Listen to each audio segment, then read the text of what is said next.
The Lives of Eminent Philosophers. By Diogenes Laertius. Book 2. Anaximander. 1. Anaximander, the son of Praxeades, was a native of Meltis. He laid down as his principle and element that which is unlimited without defining it as air or water or anything else. He held that the parts undergo change, but the whole is unchangeable, that the earth, which is of spherical shape, lies in the midst, occupying the place of a center, that the moon, shining with borrowed light, derives its illumination from the sun, further, that the sun is as large as the earth and consists of the purest fire. He was the first inventor of the gnomon and set it up for a sundial in Lacedaemon, as is stated by Favorinus in his miscellaneous history, in order to mark the solstices and the equinoxes. He also constructed clocks to tell the time. 2. He was the first to draw on a map the outline of land and sea, and he constructed a globe as well. His exposition of his doctrines took the form of a summary which no doubt came into the hands, among others, of Apollodorus of Athens. He says in his chronology that in the second year of the 58th Olympiad Anaximander was 64, and that he died not long afterwards. Thus he flourished almost at the same time as Polycrates the tyrant of Samos. There is a story that the boys laughed at his singing, and that, when he heard of it, he rejoined, "Then to please the boys I must improve my singing." There is another Anaximander, also of Meltis, a historian who wrote in the Ionic dialect. Anaximes. 3. Anaximes, the son of Eurystrates, a native of Meltis, was a pupil of Anaximander. According to some, he was also a pupil of Parmenides. He took for his first principle or that which is unlimited. He held that the stars move round the earth but do not go under it. He writes simply and unaffectedly in the Ionic dialect. According to Apollodorus, he was contemporary with the taking of Sardis and died in the 63rd Olympiad. There have been two other men named Anaximes, both of Lampsacus, the one a rhetorician who wrote on the achievements of Alexander, the other, the nephew of the rhetorician, who was a historian. Anaximes the philosopher wrote the following letters: Anaximes to Pythagoras, 4. Thales, the son of Examias, has met an unkind fate in his old age. He went out from the court of his house at night, as was his custom, with his maidservant to view the stars, and, forgetting where he was, as he gazed, he got to the edge of a steep slope and fell over. In such wise have the Milesians lost their astronomer. Let us who are his pupils cherish his memory, and let it be cherished by our children and pupils, and let us not cease to entertain one another with his words. Let all our discourse begin with a reference to Thales. And again, Anaximes to Pythagoras, 5. You were better advised than the rest of us when you left Samos for Croton, where you live in peace. For the sons of Isis work incessant mischief, and Meltis is never without tyrants.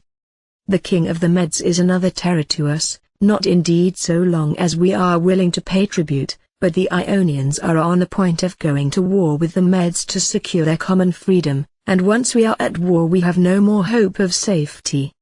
How then can Anaximes any longer think of studying the heavens when threatened with destruction or slavery? Meanwhile you find favor with the people of Croton and with the other Greeks in Italy, and pupils come to you even from Sicily. Anaxagoras. 6. Anaxagoras, the son of Hegesibolus or Eubulus, was a native of Clazomene. He was a pupil of Anaximes, and was the first to set mind above matter, for at the beginning of his treatise, which is composed in attractive and dignified language, he says, all things were together, then came mind and set them in order. This earned for Anaxagoras himself the nickname of Nous or mind, and Timon in his Silly says of him, then, I ween, there is Anaxagoras, a doughty champion, whom they call mind, because forsooth his was the mind which suddenly woke up and fitted closely together all that had formerly been in a medley of confusion. He was eminent for wealth and noble birth, and furthermore for magnanimity, in that he gave up his patrimony to his relations. 7. 4. When they accused him of neglecting it, he replied, "Why then do you not look after it?" And at last he went into retirement and engaged in physical investigation without troubling himself about public affairs. When someone inquired, "Have you no concern in your native land?" Gently, he replied, "I am greatly concerned with my fatherland," and pointed to the sky. He is said to have been 20 years old at the invasion of Xerxes and to have lived 72 years. Apollodorus in his chronology says that he was born in the 70th Olympiad, and died in the first year of the 88th Olympiad. He began to study philosophy at Athens in the archonship of Callias when he was 20. Demetrius of Phalerum states this in his list of archons, and at Athens they say he remained for 30 years. 8. He declared the sun to be a mass of red-hot metal and to be larger than the Peloponnesus. Though others ascribe this view to Tantalus, he declared that there were dwellings on the moon, and moreover hills and ravines. He took as his principles the homeomeres or homogeneous molecules, for just as gold consists of fine particles which are called gold dust, so he held the whole universe to be compounded of minute bodies having parts homogeneous to themselves. His moving principle was mind, of bodies, he said, some, like earth, were heavy, occupying the region below, others, light like fire, held the region above, while water and air were intermediate in position. For in this way over the earth, which is flat, the sea sinks down after the moisture has been evaporated by the sun. 9.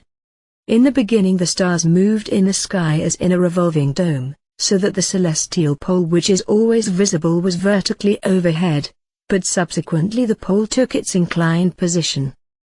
He held the Milky Way to be a reflection of the light of stars which are not shone upon by the sun, comets to be a conjunction of planets which emit flames, shooting stars to be a sort of sparks thrown off by the air.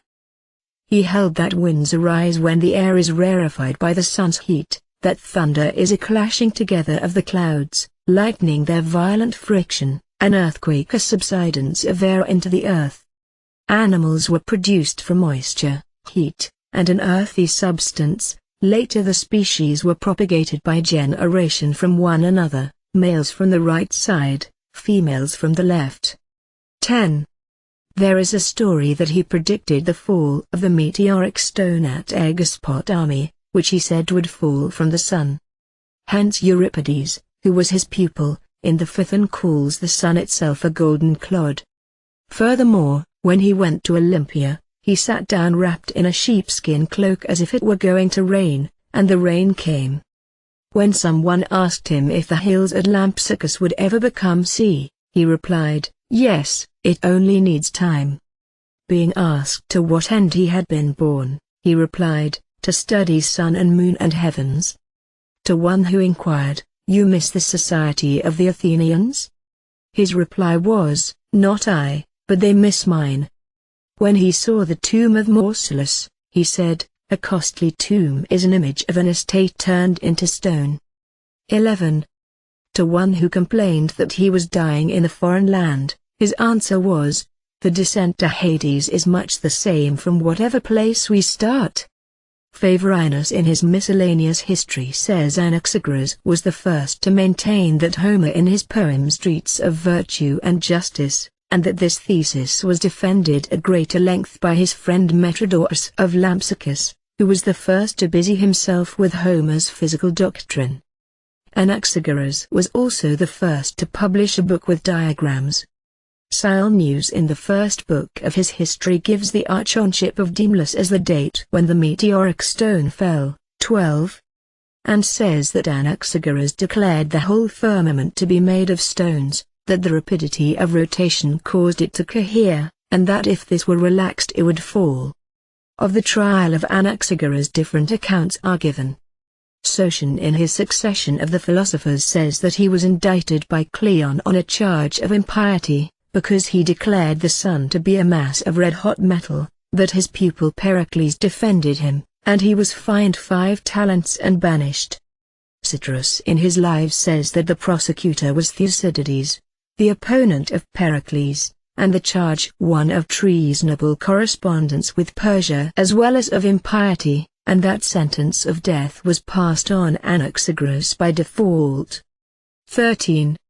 When news was brought him that he was condemned and his sons were dead, his comment on the sentence was, "Long ago nature condemned both my judges and myself to death, and on his sons, I knew that my children were born to die."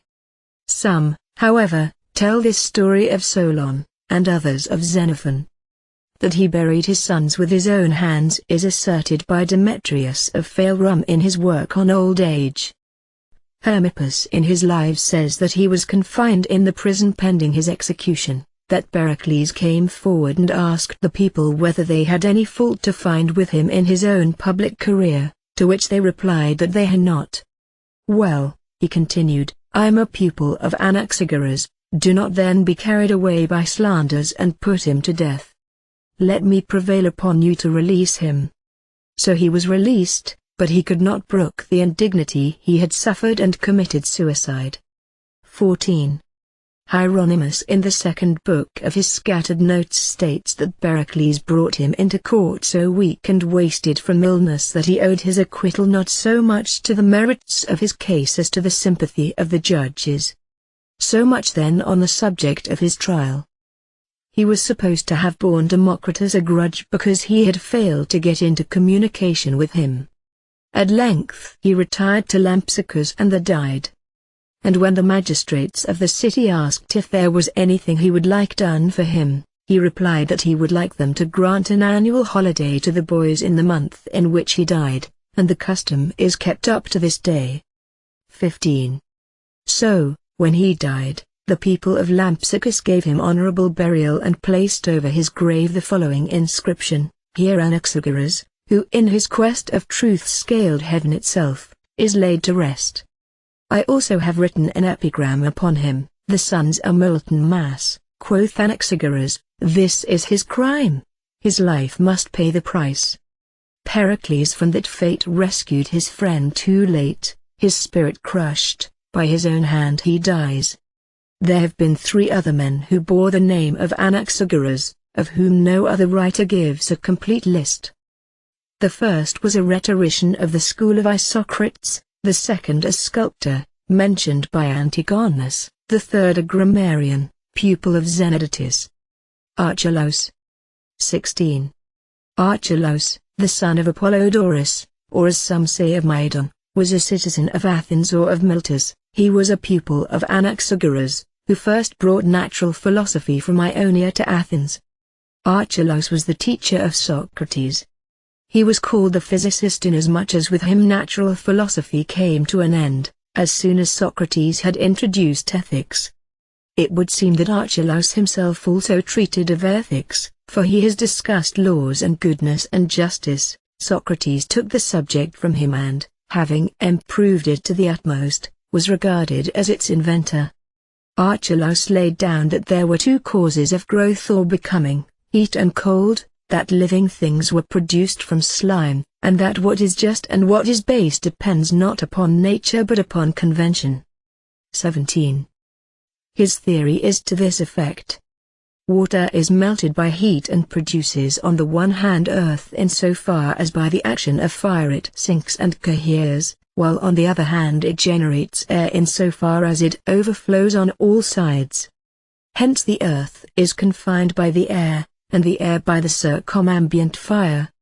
Living things, he holds, are generated from the earth when it is heated and throws off slime of the consistency of milk to serve as a sort of nourishment, and in this same way the earth produced man.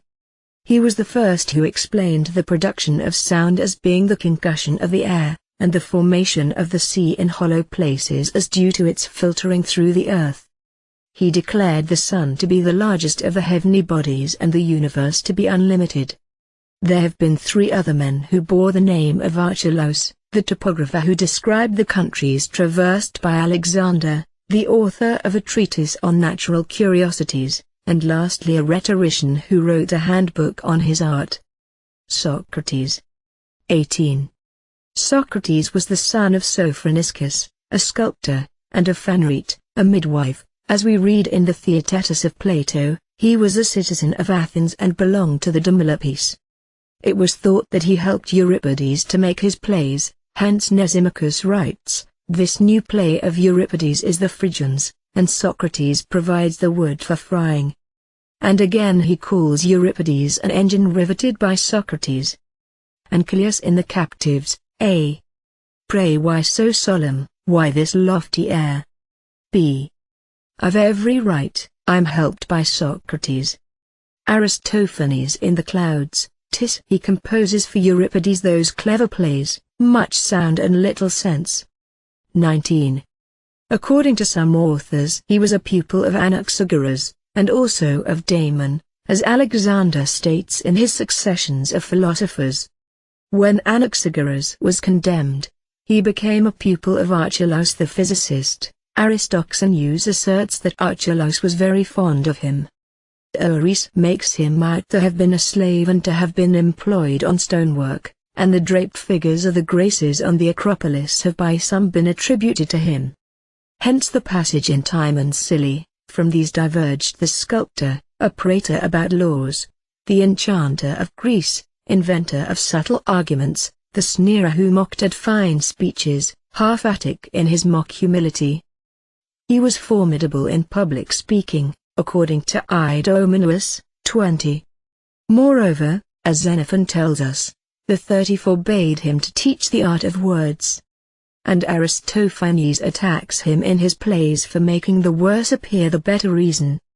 For Favorinus in his miscellaneous history says Socrates and his pupil Aeschines were the first to teach rhetoric, and this is confirmed by Idomeneus in his work on the Socratic Circle.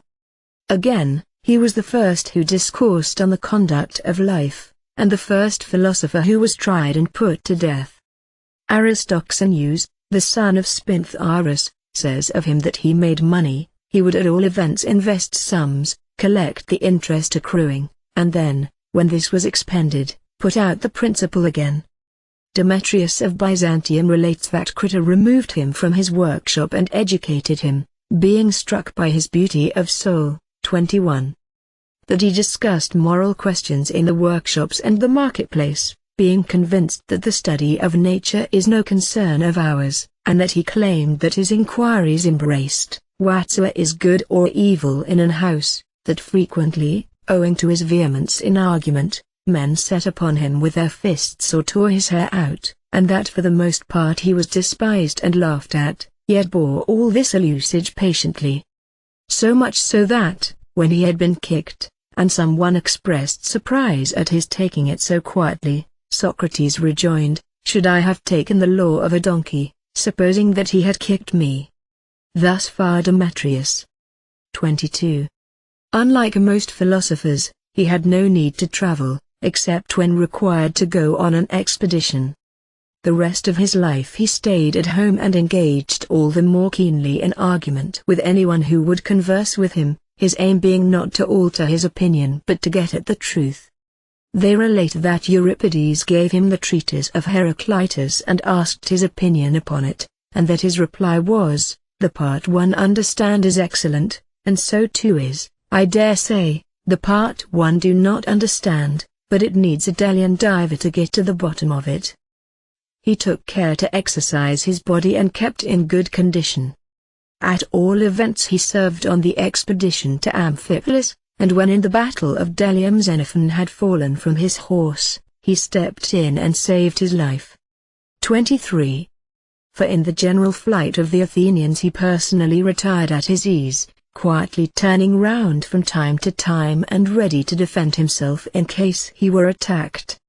Again, he served at Potidaea, whither he had gone by sea, as land communications were interrupted by the war, and while there he is said to have remained a whole night without changing his position, and to have won the prize of valor. But he resigned it to Alcibiades, for whom he cherished the tenderest affection, according to Aristippus in the 4th book of his treatise on the luxury of the ancients. Ion of Chios relates that in his youth he visited Samos in the company of Archelaus, and Aristotle that he went to Delphi, He went also to the Isthmus, according to Favorinus in the first book of his Memorabilia. 24. His strength of will and attachment to the democracy are evident from his refusal to yield to Critias and his colleagues when they ordered him to bring the wealthy Leon of Salamis before them for execution, and further from the fact that he alone voted for the acquittal of the 10 generals, and again from the fact that when he had the opportunity to escape from the prison he declined to do so, and that he rebuked his friends for weeping over his fate, and addressed to them his most memorable discourses in the prison. He was a man of great independence and dignity of character. Pamphila in the 7th book of her Commentaries tells how Alcibiades once offered him a large site on which to build a house, but he replied, "Suppose, then, I wanted shoes and you offered me a whole hide to make a pair with, would it not be ridiculous in me to take it?" 25. Often when he looked at the multitude of wares exposed for sale, he would say to himself, "How many things I can do without." And he would continually recite the lines, "The purple robe and silvers shine more fits an actor's need than mine." He showed his contempt for Archelaus of Macedon and Scipas of Cranon and Eurylochus of Larissa by refusing to accept their presents or to go to their court. He was so orderly in his way of life that on several occasions when pestilence broke out in Athens he was the only man who escaped infection. 26. Aristotle says that he married 2 wives. His first wife was Xanthip, by whom he had a son, Lamprocles. His second wife was Mitto, the daughter of Aristides the Just, whom he took without dowry. By her he had Sophronescus and Menexenus. Others make Mitto his first wife, while some writers, including Citterus and Hieronymus of Rhodes, affirm that they were both his wives at the same time. For they say that the Athenians were short of men and, wishing to increase the population, passed a decree permitting a citizen to marry one Athenian woman and have children by another, and that Socrates accordingly did so. 27. He could afford to despise those who scoffed at him. He prided himself on his plain living, and never asked a fee from anyone. He used to say that he most enjoyed the food which was least in need of condiment, and the drink which made him feel the least hankering for some other drink, and that he was nearest to the gods in that he had the fewest wants. This may be seen from the comic poets, who in the act of ridiculing him give him high praise. Thus Aristophanes, "O man that justly desirest great wisdom, how blessed will be thy life amongst Athenians and Greeks, retentive of memory and thinker that thou art, with endurance of toil for thy character, never art thou weary whether standing or walking, never numb with cold, never hungry for breakfast, from wine and from gross feeding and all other frivolities thou dost turn away." 28. Amipsias too, when he puts him on the stage wearing a cloak, says, "You come to join us, Socrates, worthiest of a small band and emptiest by far. You are a robust fellow. Where can we get you a proper coat? B. Your sorry plight is an insult to the cobblers. A. And yet, hungry as he is, this man has never stooped to flatter." This disdainful, lofty spirit of his is also noticed by Aristophanes when he says, "Because you stalk along the streets, rolling your eyes, and endure, barefoot, many a hardship, and gaze up at us, the clouds." And yet at times he would even put on fine clothes to suit the occasion, as in Plato's Symposium, where he is on his way to Agathon's house. 29. He showed equal ability in both directions, in persuading and dissuading men. Thus, after conversing with Theaetetus about knowledge, he sent him away, as Plato says, fired with a divine impulse, but when Euthyphro had indicted his further for manslaughter, Socrates, after some conversation with him upon piety, diverted him from his purpose. Lysis, again, he turned, by exhortation, into a most virtuous character. For he had the skill to draw his arguments from facts. And when his son Lamprocles was violently angry with his mother, Socrates made him feel ashamed of himself, as I believe Xenophon has told us. When Plato's brother Glaucon was desirous of entering upon politics, Socrates dissuaded him, as Xenophon relates, because of his want of experience, but on the contrary he encouraged Charmides to take up politics because he had a gift that way. 30. He roused Iphicrates the general to a martial spirit by showing him how the fighting cocks of Midias the barber flapped their wings in defiance of those of Callias. Glauconides demanded that he should be acquired for the state as if he were some pheasant or peacock. He used to say it was strange that, if you asked a man how many sheep he had, he could easily tell you the precise number, whereas he could not name his friends or say how many he had, so slight was the value he set upon them. Seeing Euclides keenly interested in eristic arguments, he said to him, "You will be able to get on with sophists, Euclides, but with men not at all." For he thought there was no use in this sort of hair-splitting, as Plato shows us in the Euthydemus. 31.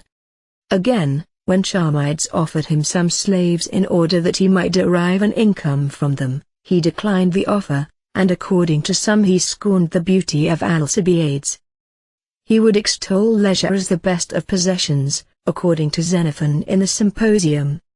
"There is," he said, "only one good, that is, knowledge, and only one evil, that is, ignorance. Wealth and good birth bring their possessor no dignity, but on the contrary evil." At all events, when someone told him that Antisthenes' mother was a Thracian, he replied, "Nay, did you expect a man so noble to have been born of 2 Athenian parents?" He made Crete a ransom Phaedo who, having been taken prisoner in the war, was kept in degrading slavery, and so won him for philosophy. 32. Moreover, in his old age he learnt to play the lyre, declaring that he saw no absurdity in learning a new accomplishment. As Xenophon relates in the Symposium, it was his regular habit to dance, thinking that such exercise helped to keep the body in good condition.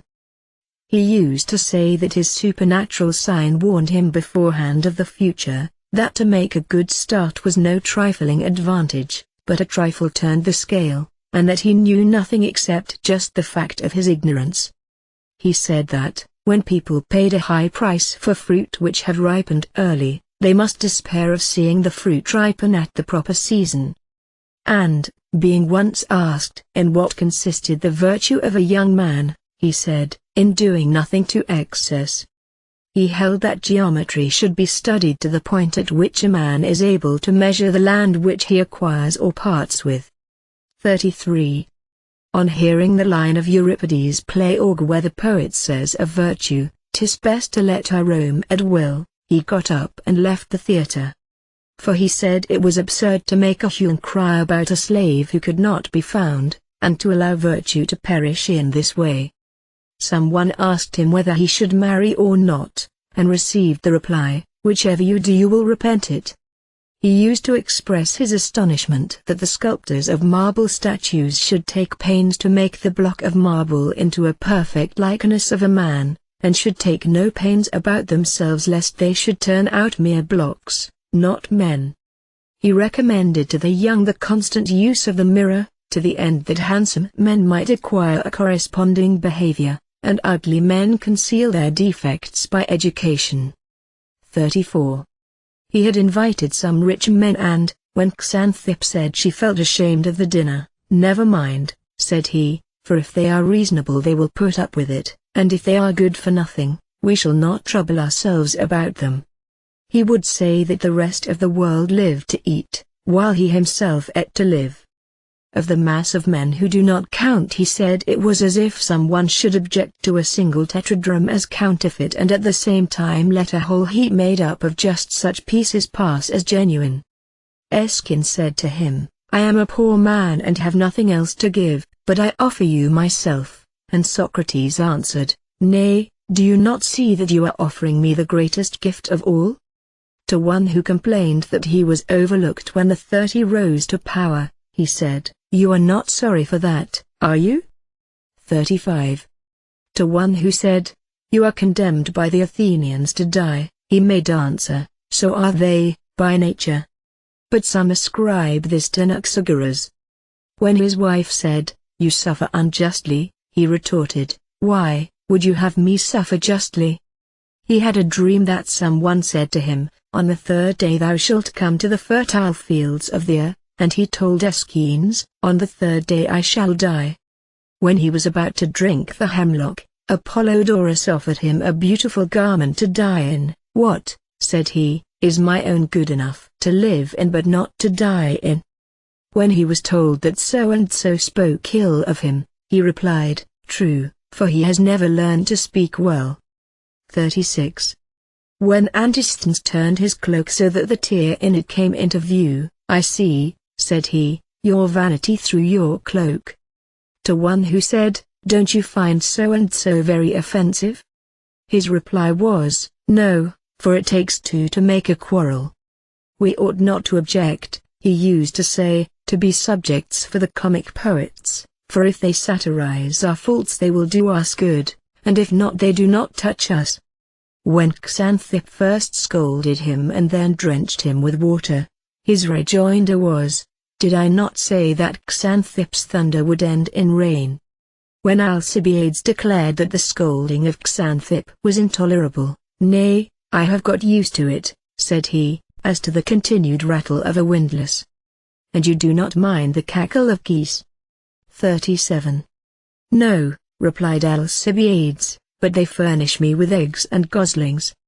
"And Xanthip," said Socrates, "is the mother of my children." When she tore his coat off his back in the marketplace and his acquaintances advised him to hit back, "Yes, by Zeus," said he, "in order that while we are sparring each of you may join in with go it, Socrates." "Well done, Xanthip." He said he lived with a shrew, as horsemen are fond of spirited horses, but just as, when they have mastered these, they can easily cope with the rest, so I in the society of Xanthip shall learn to adapt myself to the rest of the world. These and the like were his words and deeds, to which the Pythian priestess bore testimony when she gave Chaerephon the famous response, "Of all men living Socrates most wise." 38. For this he was most envied, and especially because he would take to task those who thought highly of themselves, proving them to be fools, as to be sure he treated Anytus, according to Plato's Meno. For Anytus could not endure be ridiculed by Socrates, and so in the first place stirred up against him Aristophanes and his friends, then afterwards he helped to persuade Meletus to indict him on a charge of impiety and corrupting the youth. The indictment was brought by Meletus, and the speech was delivered by Polyactus, according to Favorinus in his miscellaneous history. The speech was written by Polycrates the sophist, according to Hermippus, but some say that it was by Anytus. Lycon the demagogue has made all the needful preparations. 39. Antisthenes in his Successions of Philosophers, and Plato in his Apology, say that there were three accusers, Anytus, Lycon and Meletus, that Anytus was roused to anger on behalf of the craftsmen and politicians, Lycon on behalf of the rhetoricians, Meletus of the poets, all three of which classes had felt the lash of Socrates. Favorinus in the first book of his Memorabilia declares that the speech of Polycrates against Socrates is not authentic, for he mentions the rebuilding of the walls by Canon, which did not take place till 6 years after the death of Socrates. And this is the case. 40. The affidavit in the case, which is still preserved, says Favorinus, in the Metron, ran as follows: "This indictment and affidavit is sworn by Meletus, the son of Meletus of Pythos, against Socrates, the son of Sophronescus of Lapis. Socrates is guilty of refusing to recognize the gods recognized by the state, and of introducing other new divinities. He is also guilty of corrupting the youth. The penalty demanded is death." The philosopher then, after Lysias had written a defense for him, read it through and said, "A fine speech, Lysias, it is not, however, suitable to me." For it was plainly more forensic than philosophical. 41.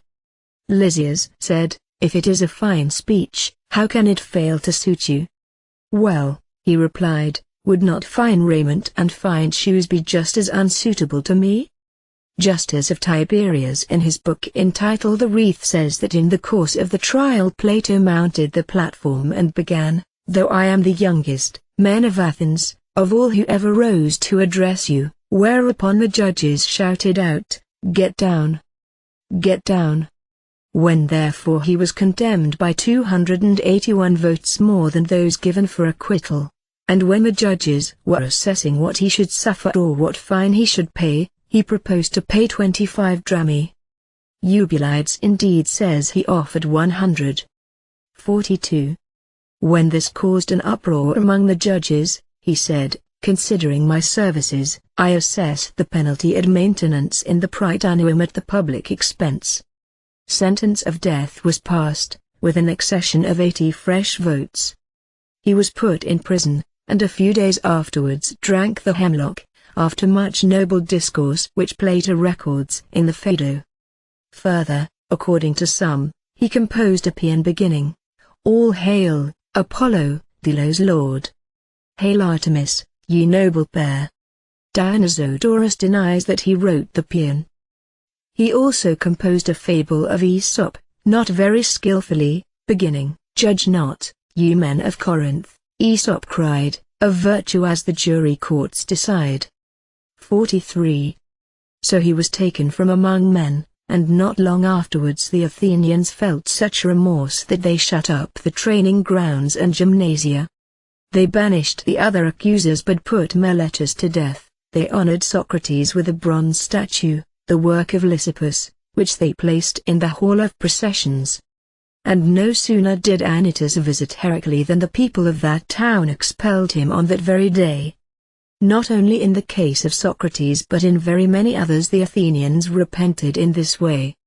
For they find Homer, so says Heraclides, 50 drachmae for a madman, and said Titus was beside himself, and they honored Astydamas before Aeschylus and his brother poets with a bronze statue. 44. Euripides upbraids them thus in his poems, "Ye have slain, the all-wise, the innocent, the Muses' nightingale." This is one account, but Philocris asserts that Euripides died before Socrates.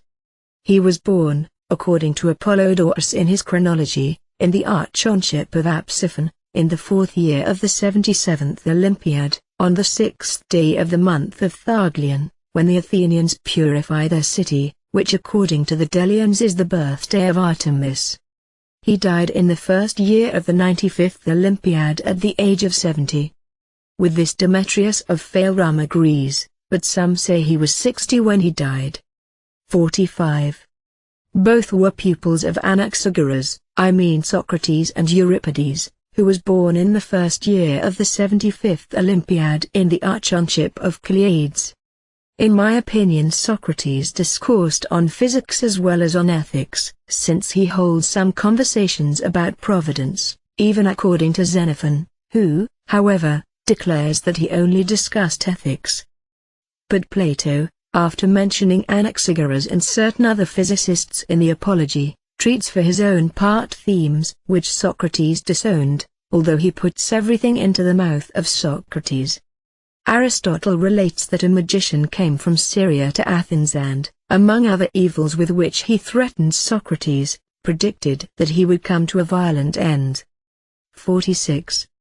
I have written verses about him too, as follows, "Drink then, being in Zeus's palace, O Socrates, for truly did the god pronounce thee wise, being wisdom himself, for when thou didst frankly take the hemlock at the hands of the Athenians, they themselves drained it as it passed thy lips." He was sharply criticized, according to Aristotle in his 3rd book on poetry, by a certain Antilochus of Lemnos, and by Antiphon the soothsayer, just as Pythagoras was by Cylon of Croton, or as Homer was assailed in his lifetime by Segerus, and after his death by Xenophanes of Colophon. So too Hesiod was criticized in his lifetime by Cercops, and after his death by the aforesaid Xenophanes, Pindar by Amphions of Cos, Thales by Physids, Bias by Salaris of Brine, Pittacus by Antimonides and Alcuus, Anaxagoras by Sosibius, and Simonides by Timocraon. 47.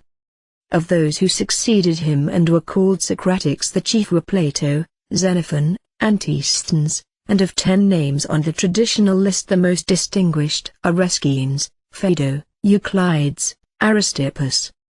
I must first speak of Xenophon. Antisthenes will come afterwards among the Cynics. After Xenophon I shall take the Socratics proper, and so pass on to Plato. With Plato the 10 schools begin. He was himself the founder of the first academy. This then is the order which I shall follow.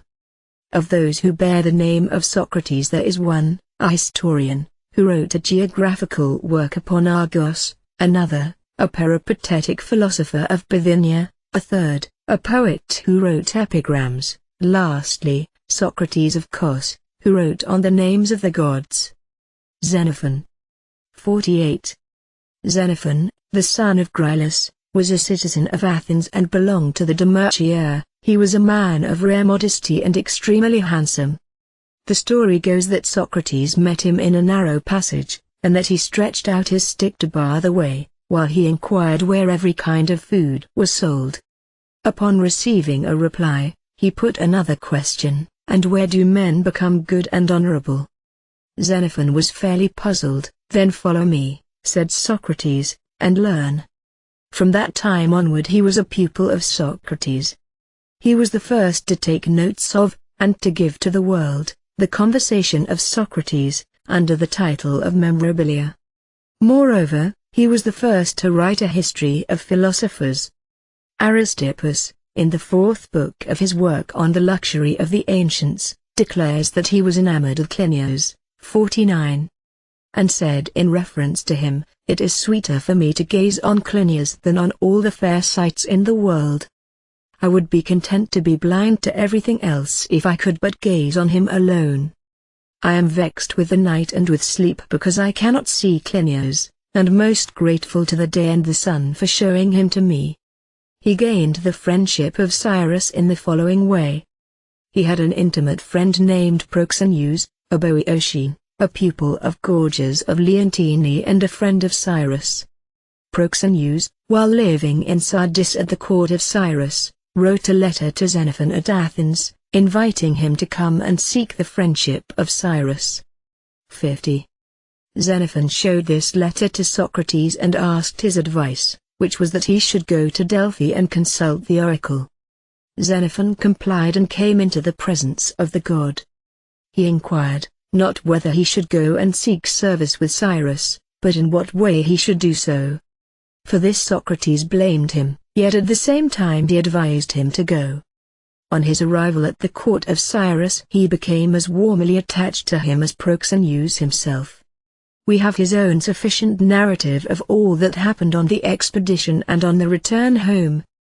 He was, however, at enmity with Meno of Phasaelis, the mercenary general, throughout the expedition, and, by way of abuse, charges him with having a favorite older than himself.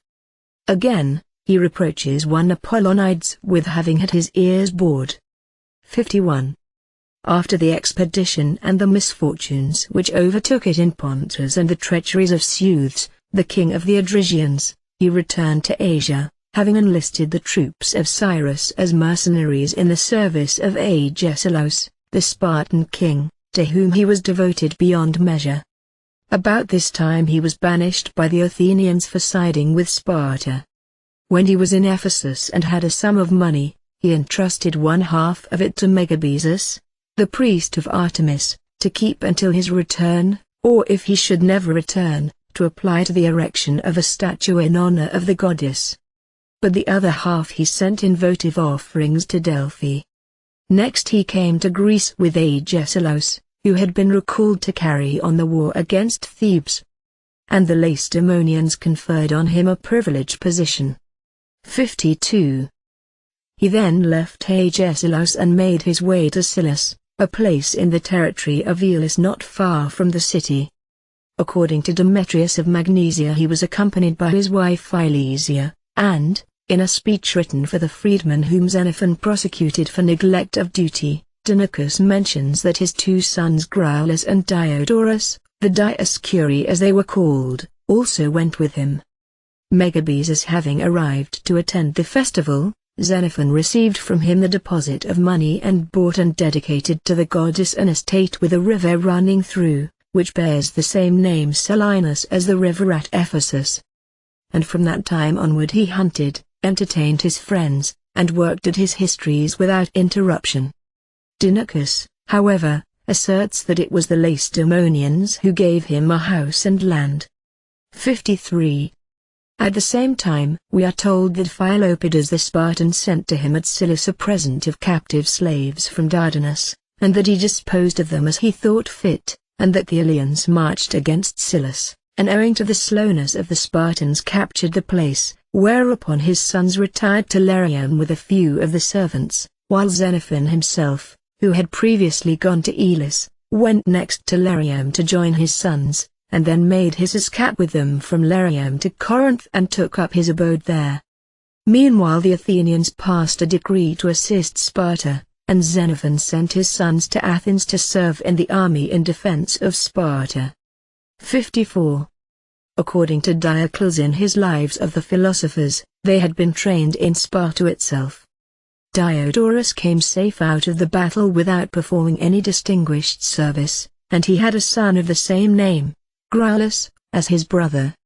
Graulus was posted with the cavalry and, in the battle which took place about Mantinea, fought stoutly and fell, as Ephorus relates in his 25th book, Cephisodorus being in command of the cavalry and Hygesilaus commander-in-chief. In this battle Epaminondas also fell. On this occasion Xenophon is said to have been sacrificing, with a chaplet on his head, which he removed when his son's death was announced. But afterwards, upon learning that he had fallen gloriously, he replaced the chaplet on his head. 55. Some say that he did not even shed tears, but exclaimed, "I knew my son was mortal." Aristotle mentions that there were innumerable authors of epitaphs and eulogies upon Graulus, who wrote, in part at least, to gratify his father.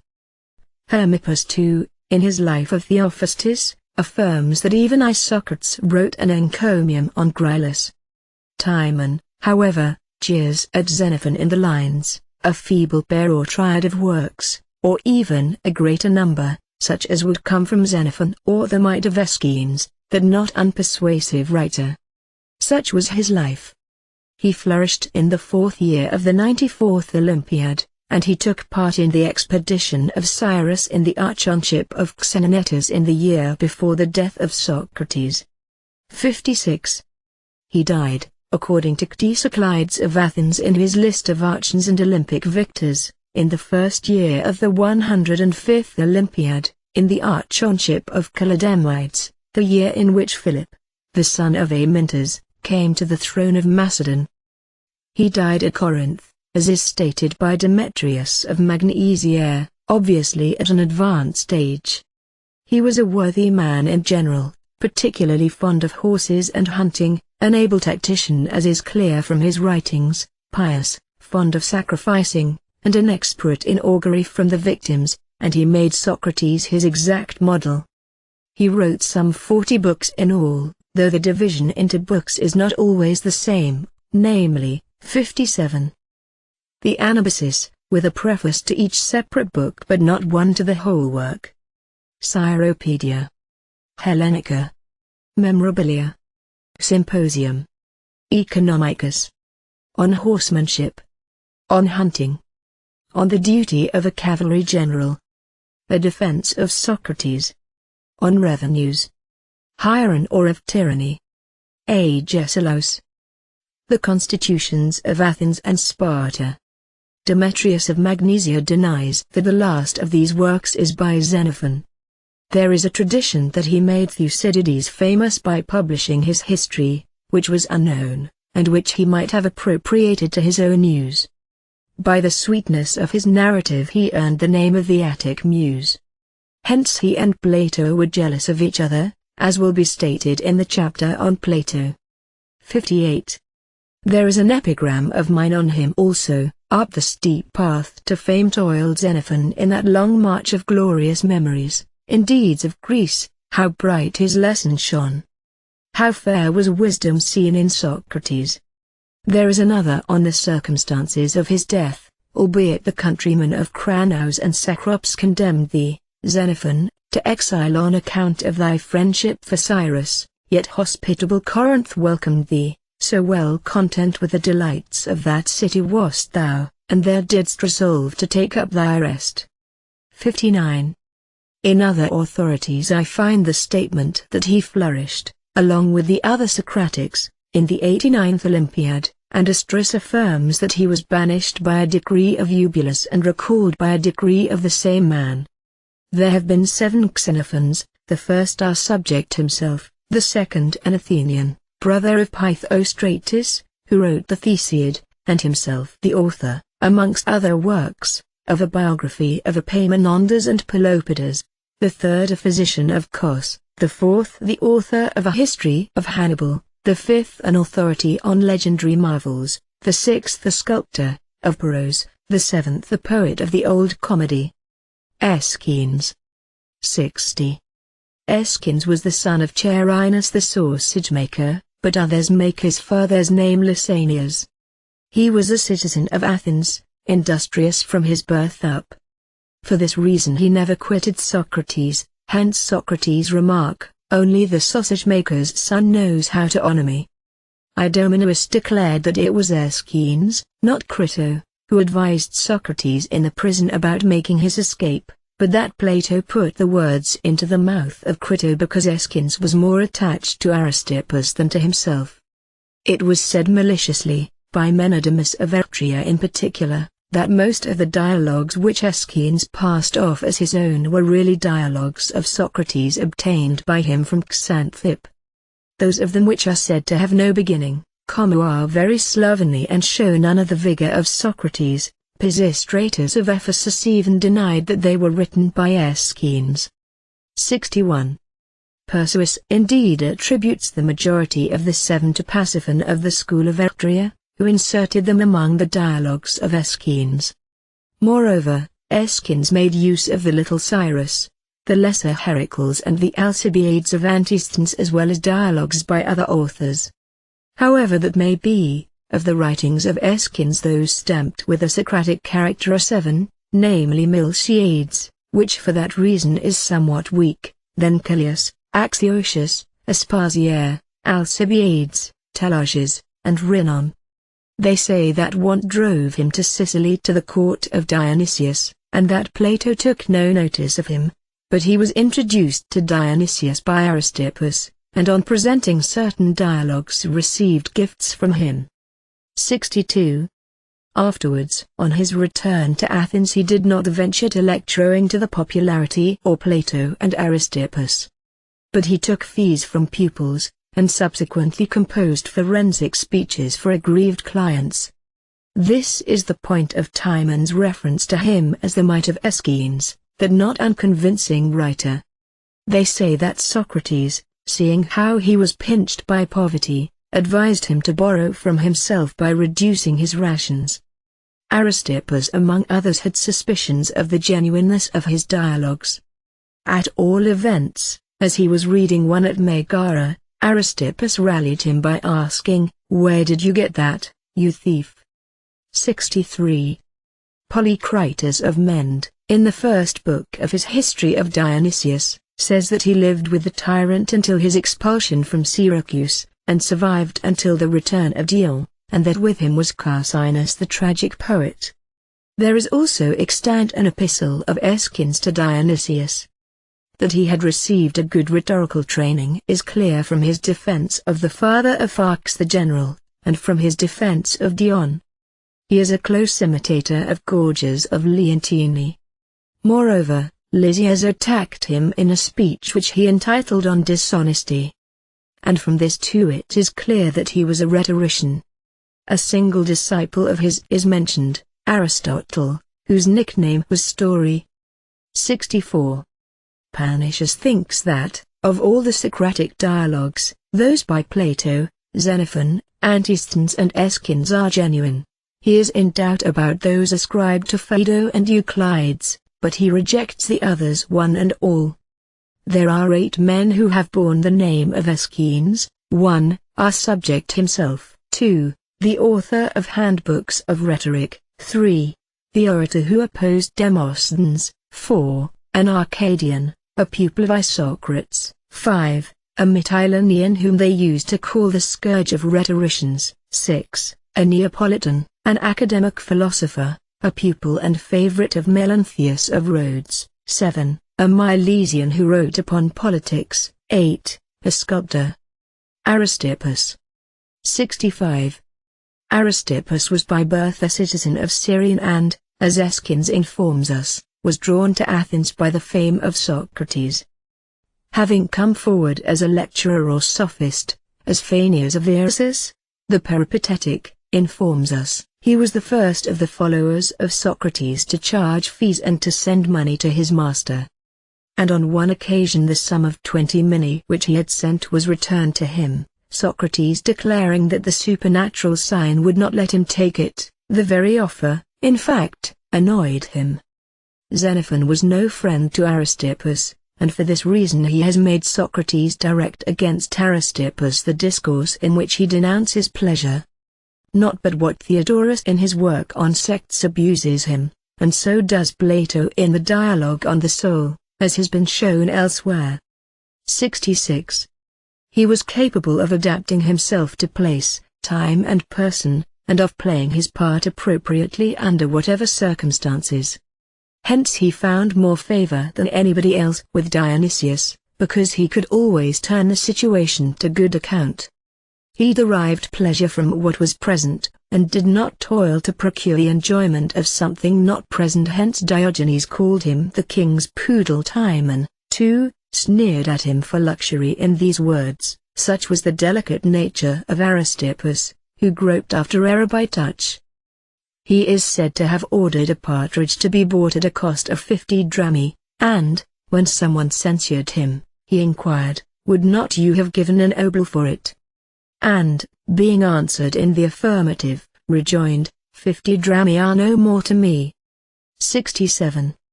And when Dionysius gave him his choice of 3 courtesans, he carried off all 3, saying, Paris paid dearly for giving the preference to 1 out of 3. And when he had brought them as far as the porch, he let them go. To such lengths did he go both in choosing and in disdaining. Hence the remark of Strato, or by some accounts of Plato, you alone are endowed with the gift to flaunt in robes or go in rags. He bore with Dionysius when he spat on him, and to one who took him to task he replied, if the fishermen let themselves be drenched with seawater in order to catch a gudgeon, ought I not to endure or be wetted with negus in order to take a blenny? 68. Diogenes, washing the dirt from his vegetables, saw him passing and jeered at him in these terms: if you had learnt to make these your diet, you would not have paid court to kings. To which his rejoinder was, and if you knew how to associate with men, you would not be washing vegetables. Being asked what he had gained from philosophy, he replied, the ability to feel at ease in any society. Being reproached for his extravagance, he said, if it were wrong to be extravagant, it would not be in vogue at the festivals of the gods. Being once asked what advantage philosophers have, he replied, should all laws be repealed, we shall go on living as we do now. 69. When Dionysius inquired what was the reason that philosophers go to rich men's houses, while rich men no longer visit philosophers, his reply was that the one know what they need while the other do not. When he was reproached by Plato for his extravagance, he inquired, do you think Dionysius a good man? And the reply being in the affirmative, and yet, said he lives more extravagantly than I do. So that there is nothing to hinder a man living extravagantly and well. To the question how the educated differ from the uneducated, he replied, exactly as horses that have been trained differ from untrained horses. One day, as he entered the house of a courtesan, one of the lads with him blushed, whereupon he remarked, it is not going in that is dangerous, but being unable to go out. 70. Someone brought him a knotty problem with the request that he would untie the knot. Why, "You simpleton," said he, "do you want it untied, seeing that it causes trouble enough as it is?" "It is better," he said, "to be a beggar than to be uneducated. The one needs money, the others need to be humanized." One day that he was reviled, he tried to slip away. The other pursued him, asking, "Why do you run away?" "Because," said he, "as it is your privilege to use foul language, so it is my privilege not to listen." In answer to one who remarked that he always saw philosophers at rich men's doors, he said, "So, too, physicians are in attendance on those who are sick, but no one for that reason would prefer being sick to being a physician." 71. It happened once that he set sail for Corinth and, being overtaken by a storm, he was in great consternation. Someone said, "We plain men are not alarmed, and are you philosophers turned cowards?" To this he replied, "The lives at stake in the two cases are not comparable." When someone gave himself airs for his wide learning, this is what he said, "As those who eat most and take the most exercise are not better in health than those who restrict themselves to what they require, so too it is not wide reading but useful reading that tends to excellence." An advocate, having pleaded for him and won the case, thereupon put the question, "What good did Socrates do you?" "Thus much," was the reply, "that what you said of me in your speech was true." 72. He gave his daughter Laertius the very best advice, training her up to despise excess. He was asked by someone in what way his son would be the better for being educated. He replied, "If nothing more than this, at all events, when in the theater he will not sit down like a stone upon stone." When someone brought his son as a pupil, he asked a fee of 500 drachmae.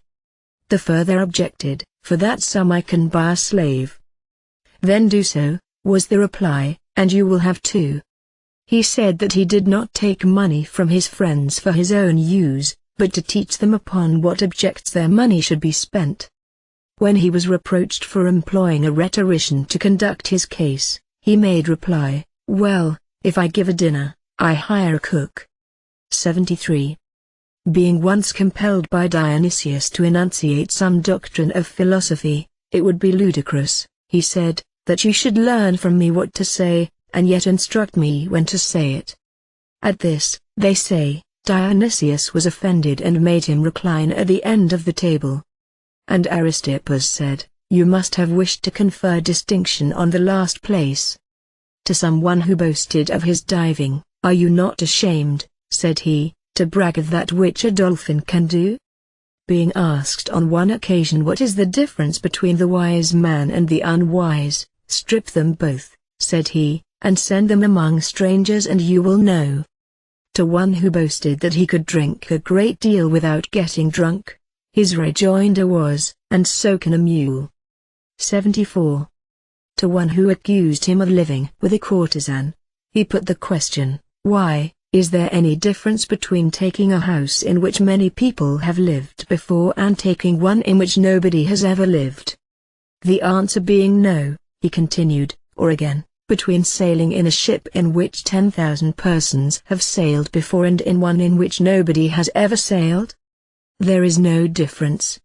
"Then it makes no difference," said he, "whether the woman you live with has lived with many or with nobody."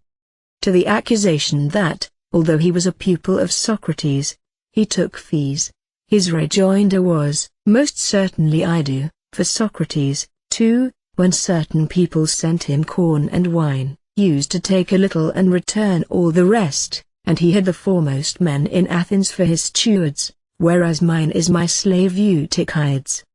He enjoyed the favors of Laertius, as Socrates states in the second book of his Successions of Philosophers. 75. To those who censured him his defense was, "I have Laertius, not ye me, and it is not abstinence from pleasures that is best, but mastery over them without ever being worsted." To one who reproached him with extravagance in catering, he replied, "Wouldn't you have bought this if you could have got it for 3 obols?"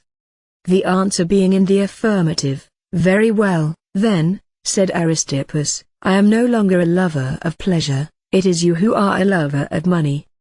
One day Simus, the steward of Dionysius, a Phrygian by birth and a rascally fellow, was showing him costly houses with tessellated pavements, when Aristippus coughed up phlegm and spat in his face.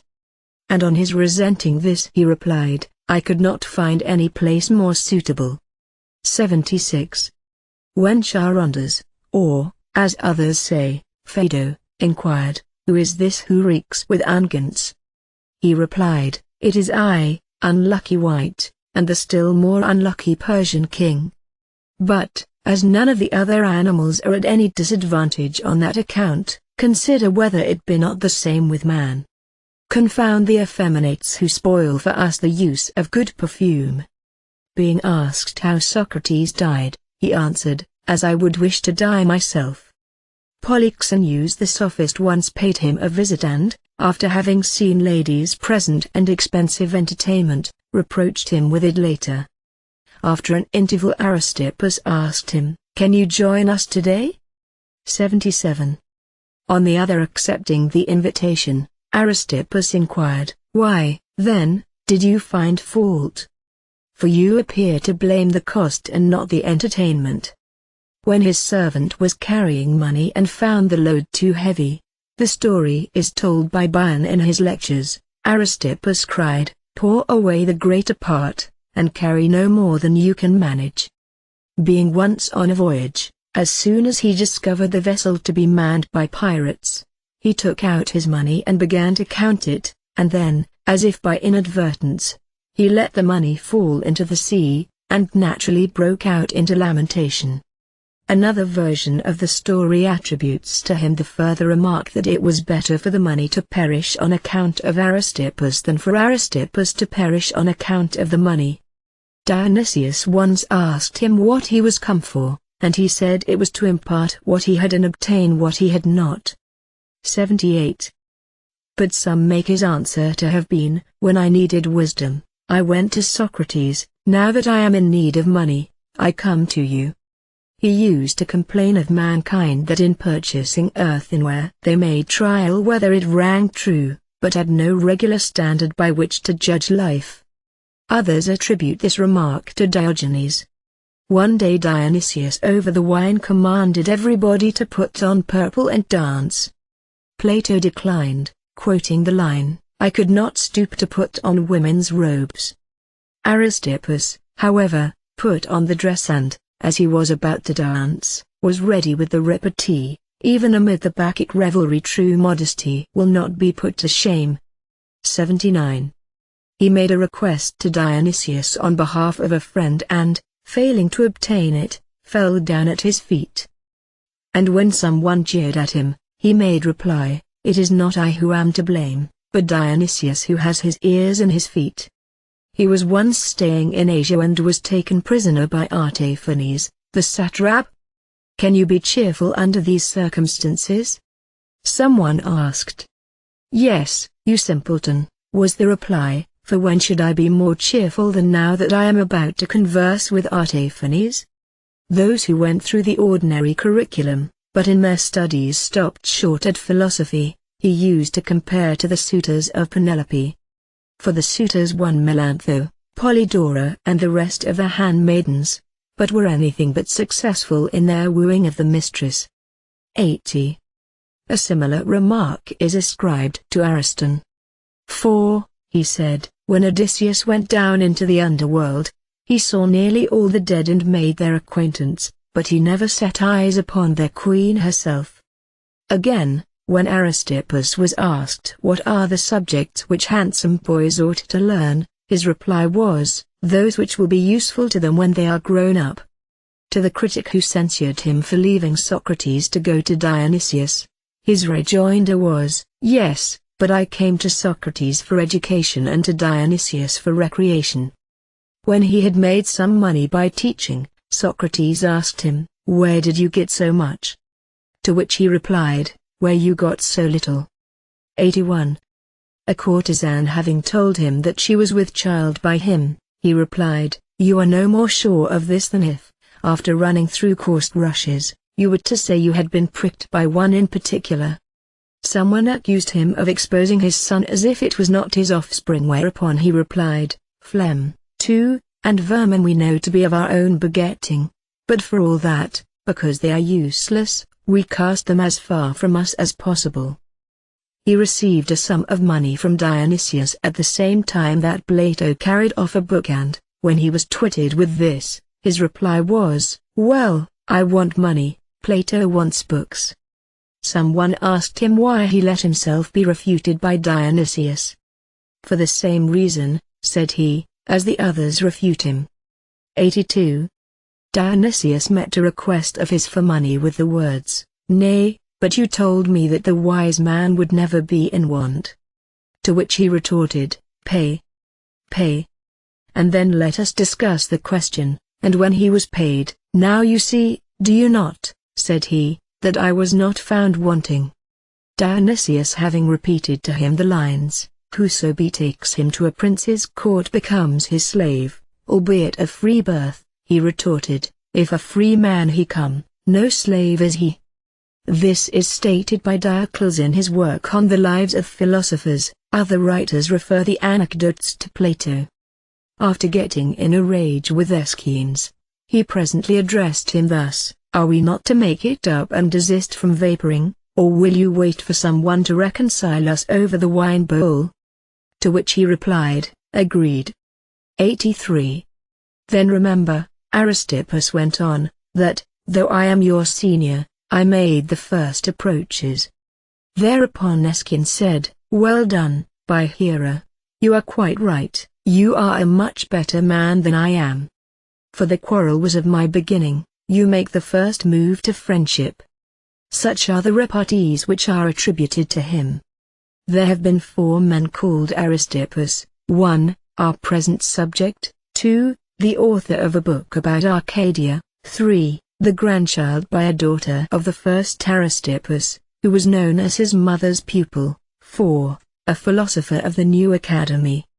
The following books by the Cyrenaic philosopher are in circulation: A History of Libya in 3 books, sent to Dionysius; 1 work containing 25 dialogues, some written in Attic, some in Doric, as follows. 84. Artabazus. To the shipwrecked. To the exiles. To a beggar. To Laius. To Porus. To Laius, on the mirror. Hermias. A dream. To the master of the revels. Philomelus. To his friends. To those who blame him for his love of old wine and of women. To those who blame him for extravagant living. Letter to his daughter Arete.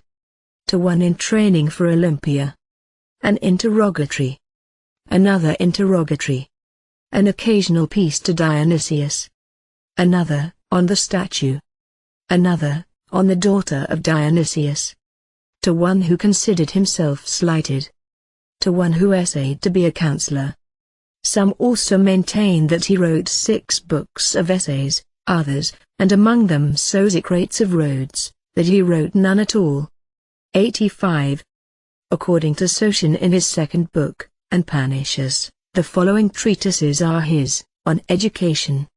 On Virtue. Introduction to Philosophy. Artabazus.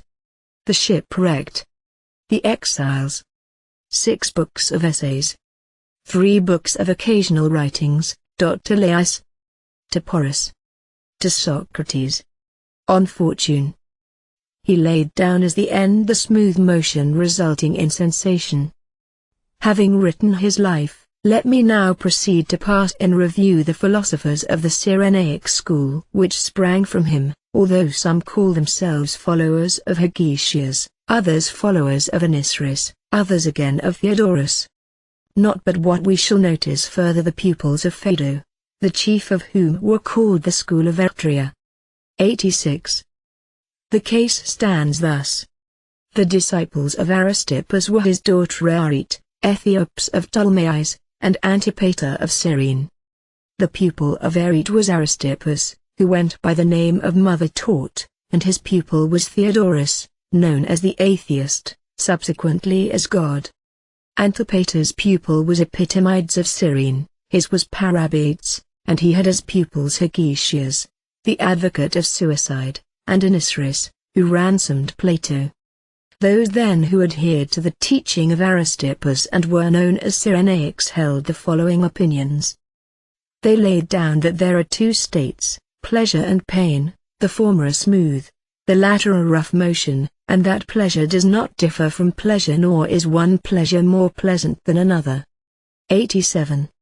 The one state is agreeable and the other repellent to all living things. However, the bodily pleasure which is the end is, according to Panaetius in his work on the sects, not the settled pleasure following the removal of pains, or the sort of freedom from discomfort which Epicurus accepts and maintains to be the end. They also hold that there is a difference between end and happiness. Our end is particular pleasure, whereas happiness is the sum total of all particular pleasures, in which are included both past and future pleasures. 88. Particular pleasure is desirable for its own sake, whereas happiness is desirable not for its own sake but for the sake of particular pleasures.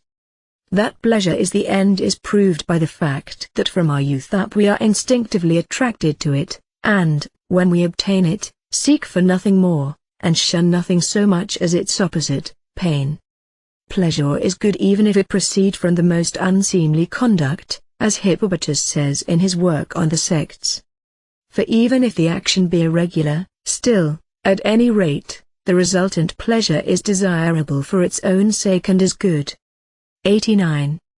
The removal of pain, however, which is put forward in Epicurus, seems to them not to be pleasure at all, any more than the absence of pleasure is pain. For both pleasure and pain they hold to consist in motion, whereas absence of pleasure like absence of pain is not motion, since painlessness is the condition of one who is, as it were, asleep. They assert that some people may fail to choose pleasure because their minds are perverted. Not all mental pleasures and pains, however, are derived from bodily counterparts. For instance, we take disinterested delight in the prosperity of our country which is as real as our delight in our own prosperity. Nor again do they admit that pleasure is derived from the memory or expectation of good, which was a doctrine of Epicurus. 90.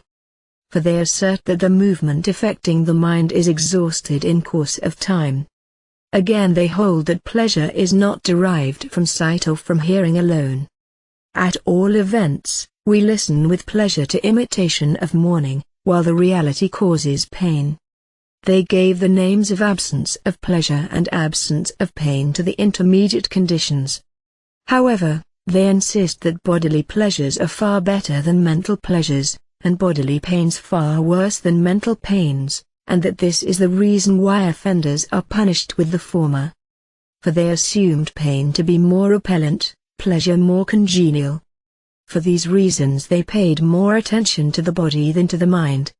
Hence, although pleasure is in itself desirable, yet they hold that the things which are productive of certain pleasures are often of a painful nature, the very opposite of pleasure, so that to accumulate the pleasures which are productive of happiness appears to them a most irksome business. 91. They do not accept the doctrine that every wise man lives pleasantly and every fool painfully, but regard it as true for the most part only. It is sufficient even if we enjoy but each single pleasure as it comes. They say that prudence is a good, though desirable not in itself but on account of its consequences, that we make friends from interested motives, just as we cherish any part of the body so long as we have it, that some of the virtues are found even in the foolish, that bodily training contributes to the acquisition of virtue, that the sage will not give way to envy or love or superstition, since these weaknesses are due to mere empty opinion. He will, however, feel pain and fear, these being natural affections. 92. And that wealth too is productive of pleasure, though not desirable for its own sake. They affirm that mental affections can be known, but not the objects from which they come, and they abandon the study of nature because of its apparent uncertainty, but fastened on logical inquiries because of their utility. But Meleager in his second book on philosophical opinions, and Clitomachus in his first book on the sects, affirm that they maintain dialectic as well as physics to be useless, since, when one has learnt the theory of good and evil, it is possible to speak with propriety, to be free from superstition, and to escape the fear of death. 93. They also held that nothing is just or honorable or based by nature, but only by convention and custom. Nevertheless, the good man will be deterred from wrongdoing by the penalties imposed and the prejudices that it would arouse. Further, that the wise man really exists. They allow progress to be attainable in philosophy as well as in other matters. They maintain that the pain of one man exceeds that of another, and that the senses are not always true and trustworthy. The school of Diogenes, as it is called, adopted the same ends, namely pleasure and pain. In their view there is no such thing as gratitude or friendship or beneficence, because it is not for themselves that we choose to do these things but simply from motives of interest, apart from which such conduct is nowhere found. 94. They denied the possibility of happiness, for the body is infected with much suffering, while the soul shares in the sufferings of the body and is a prey to disturbance, and fortune often disappoints. From all this it follows that happiness cannot be realized. Moreover, life and death are each desirable in turn. But that there is anything naturally pleasant or unpleasant they deny. When some men are pleased and others pained by the same objects, this is owing to the lack or rarity or surfeit of such objects. Poverty and riches have no relevance to pleasure, for neither the rich nor the poor as such have any special share in pleasure. 95. Slavery and freedom, nobility and low birth, honor and dishonor, are alike indifferent in a calculation of pleasure. To the fool life is advantageous, while to the wise it is a matter of indifference. The wise man will be guided in all he does by his own interests, for there is none other whom he regards as equally deserving. For supposing him to reap the greatest advantages from another, they would not be equal to what he contributes himself. They also disallow the claims of the senses, because they do not lead to accurate knowledge. Whatever appears rational should be done. They affirmed that allowance should be made for errors, for no man errs voluntarily, but under constraint of some suffering, that we should not hate men, but rather teach them better. The wise man will not have so much advantage over others in the choice of goods as in the avoidance of evils, making it his end to live without pain of body or mind. 96. This then, they say, is the advantage accruing to those who make no distinction between any of the objects which produce pleasure. The school of Laertius in other respects agreed with them, but admitted that friendship and gratitude and respect for parents do exist in real life, and that a good man will sometimes act out of patriotic motives. Hence, if the wise man receive annoyance, he will be none the less happy even if few pleasures accrue to him. The happiness of a friend is not in itself desirable, for it is not felt by his neighbor. Instruction is not sufficient in itself to inspire us with confidence and to make us rise superior to the opinion of the multitude. Habits must be formed because of the bad disposition which has grown up in us from the first. 97. A friend should be cherished not merely for his utility, for, if that fails, we should then no longer associate with him, but for the good feeling for the sake of which we shall even endure hardships. Nay, though we make pleasure the end and are annoyed when deprived of it, we shall nevertheless cheerfully endure this because of our love to our friend.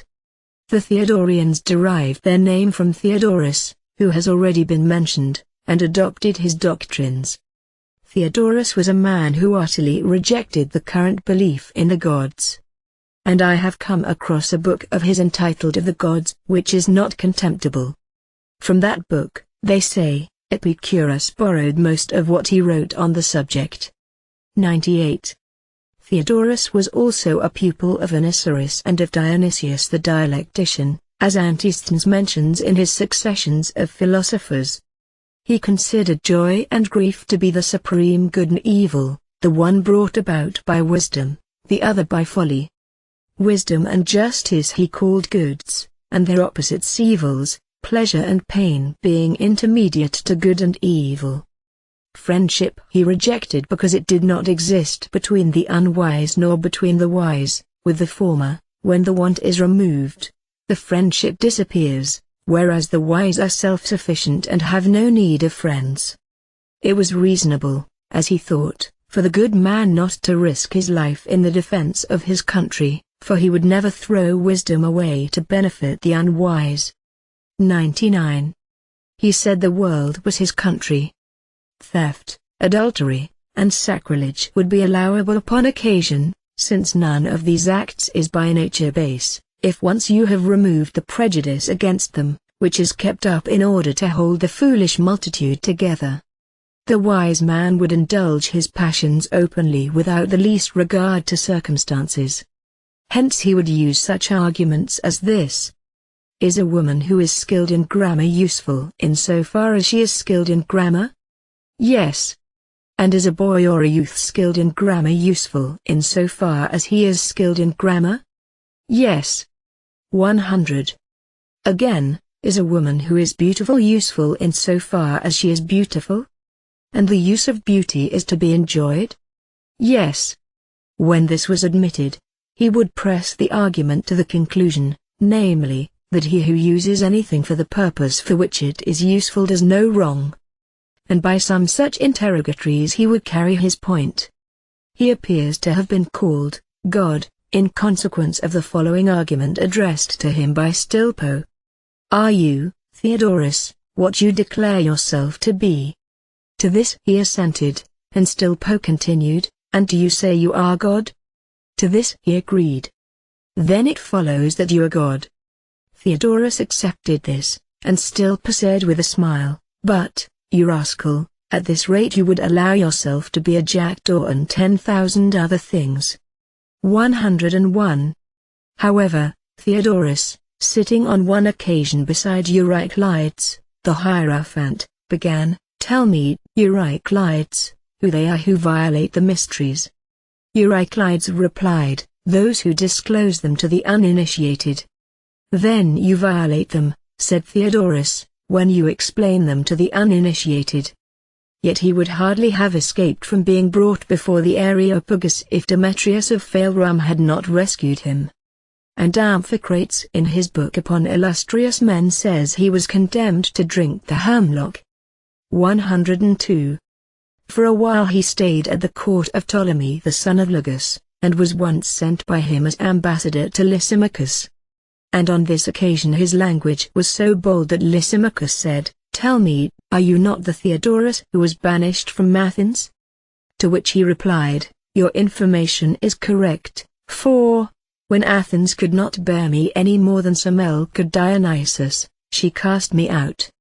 And upon Lysimachus adding, Take care you do not come here again, I never will, said he, unless Ptolemy sends me. Mithras, the king's minister, standing by and saying, It seems that you can ignore not only gods but kings as well. Theodorus replied, How can you say that I ignore the gods when I regard you as hateful to the gods? He is said on one occasion in Corinth to have walked abroad with a numerous train of pupils, and met Rocles the cynic, who was washing chervil, remarked, You, sophist that you are, would not have wanted all these pupils if you had washed vegetables. Thereupon Theodorus retorted, And you, if you had known how to associate with men, would have had no use for these vegetables. 103. A similar anecdote is told of Diogenes and Aristippus, as mentioned above. Such was the character of Theodorus and his surroundings. At last he retired to Cyrene, where he lived with Magas and continued to be held in high honor. The first time that he was expelled from Cyrene he is credited with a witty remark, Many thanks, men of Cyrene, said he, for driving me from Libya into Greece. Some 20 persons have borne the name of Theodorus, 1, a Samian, the son of Cus. He it was who advised laying charcoal embers under the foundations of the temple in Ephesus, for, as the ground was very damp, the ashes, being free from woody fiber, would retain a solidity which is actually proof against moisture. 2. A Cyrenian geometer, whose lectures Plato attended. 3. The philosopher above referred to. 4. The author of a fine work on practicing the voice. 104. 5. An authority upon musical composers from Terpander onwards. 6. A Stoic. 7. A writer upon the Romans. 8. A Syracusan who wrote upon tactics. 9. A Byzantine, famous for his political speeches. 10. Another, equally famous, mentioned by Aristotle in his Epitome of Orators. 11. A Theban sculptor. 12. A painter, mentioned by Plimo. 13. An Athenian painter, of whom Meneditus writes. 14. An Ephesian painter, who is mentioned by Theophanes in his work upon painting. 15. A poet who wrote epigrams. 16. A writer on poets. 17. A physician, pupil of Athenæus. 18. A Stoic philosopher of Chios. 19. A Milesian, also a Stoic philosopher. 20. A tragic poet. Phaedo. 105. Phaedo was a native of Elis, of noble family, who on the fall of that city was taken captive and forcibly consigned to a house of ill fame.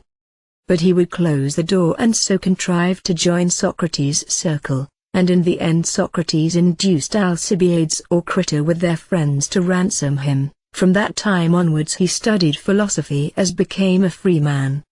Hieronymus in his work on suspense of judgment attacks him and calls him a slave.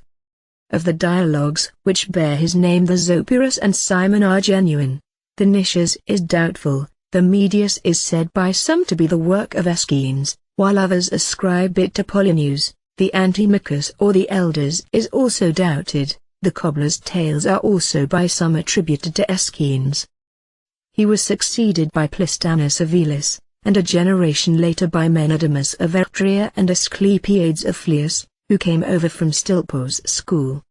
Till then the school was known as that of Elis, but from Menedimus onward it was called the Eretrian school.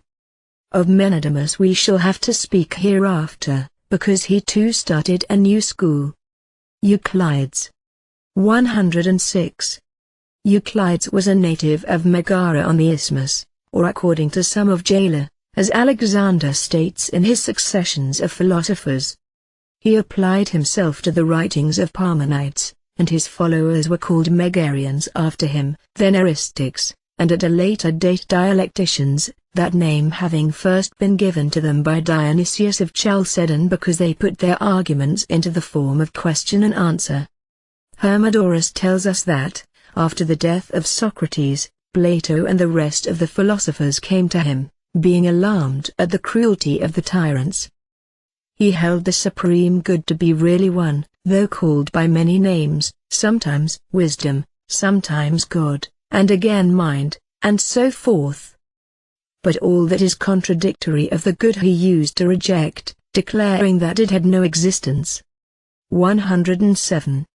When he impugned a demonstration, it was not the premises but the conclusion that he attacked.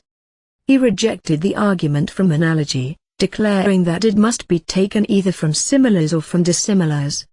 If it were drawn from similars, it is with these and not with their analogies that their arguments should deal. If from dissimilars, it is gratuitous to set them side by side.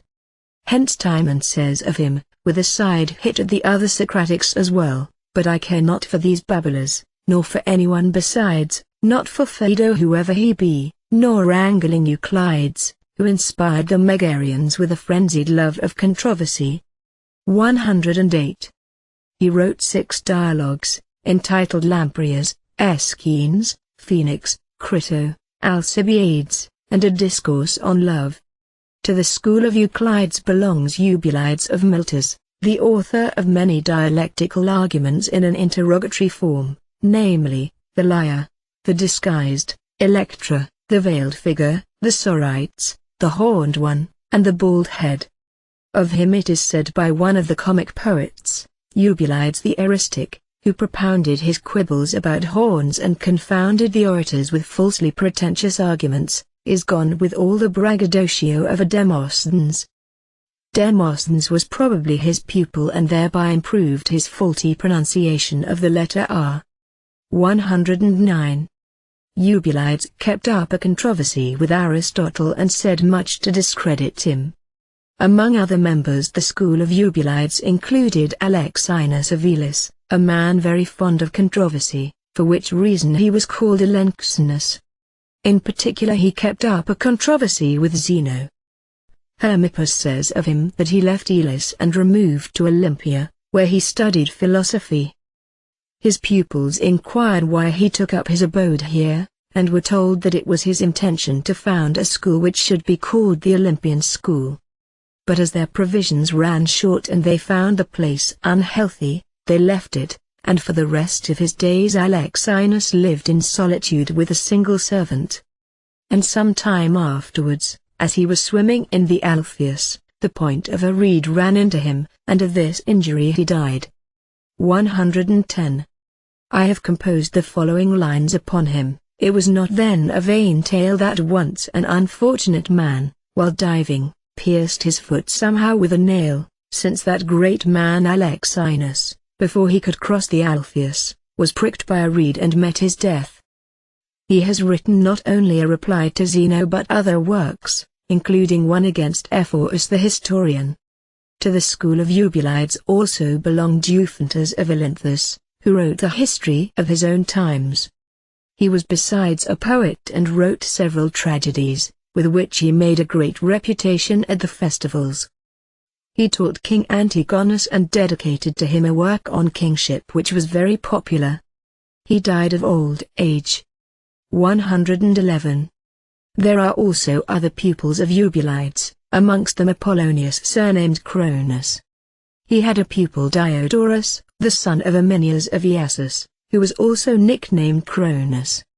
Climacus in his epigrams says of him, Momus himself chalked up on the walls Cronus is wise. He too was a dialectician and was supposed to have been the first who discovered the arguments known as the veiled figure and the horned one. When he was staying with Ptolemy Soter, he had certain dialectical questions addressed to him by Stilpo, and, not being able to solve them on the spot, he was reproached by the king and, among other slights, the nickname Cronus was applied to him by way of derision. 112. He left the banquet and, after writing a pamphlet upon the logical problem, ended his days in despondency. Upon him too I have written lines, Diodorus Cronus, what sad fate buried you in despair, so that you hastened to the shades below, perplexed by Stilpo's quibbles. You would deserve your name of Cronus better if C and R were gone. The successors of Euclides include Ichthyas, the son of Metus, an excellent man, to whom Diogenes the Cynic has addressed one of his dialogues, Clinomachus of Thurii, who was the first to write about propositions, predications and the like, and Stilpo of Megara, a most distinguished philosopher, of whom we have now to treat. Stilpo. 113.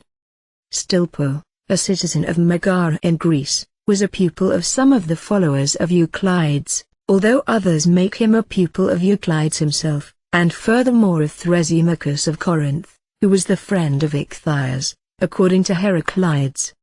And so far did he excel all the rest in inventiveness and sophistry that nearly the whole of Greece was attracted to him and joined the school of Megara.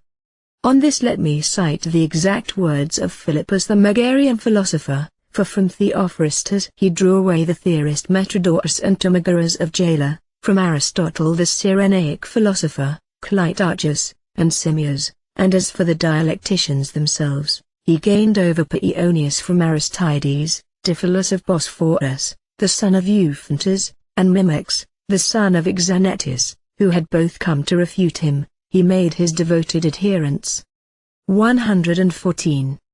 And besides these he won over Phrysidemus the Peripatetic, an accomplished physicist, and Alcimus the rhetorician, the first orator in all Greece, Crates, too, and many others he got into his toils, and, what is more, along with these, he carried off Zeno the Phoenician. He was also in authority on politics. He married a wife, and had a mistress named Nicaete, as Annetta has somewhere stated. He had a profligate daughter, who was married to his friend Simmias of Syracuse. And, as she would not live by rule, someone told Stilpo that she was a disgrace to him. To this he replied, "Not so, any more than I am an honor to her." 115. Ptolemy Soter, they say, made much of him, and when he had got possession of Megara, offered him a sum of money and invited him to return with him to Egypt. But Stilpo would only accept a very moderate sum, and he declined the proposed journey, and removed to Aegina until Ptolemy set sail. Again, when Demetrius, the son of Antigonus, had taken Megara, he took measures that Stilpo's house should be preserved and all his plundered property restored to him. But when he requested that a schedule of the lost property should be drawn up, Stilpo denied that he had lost anything which really belonged to him, for no one had taken away his learning, while he still had his eloquence and knowledge. 116.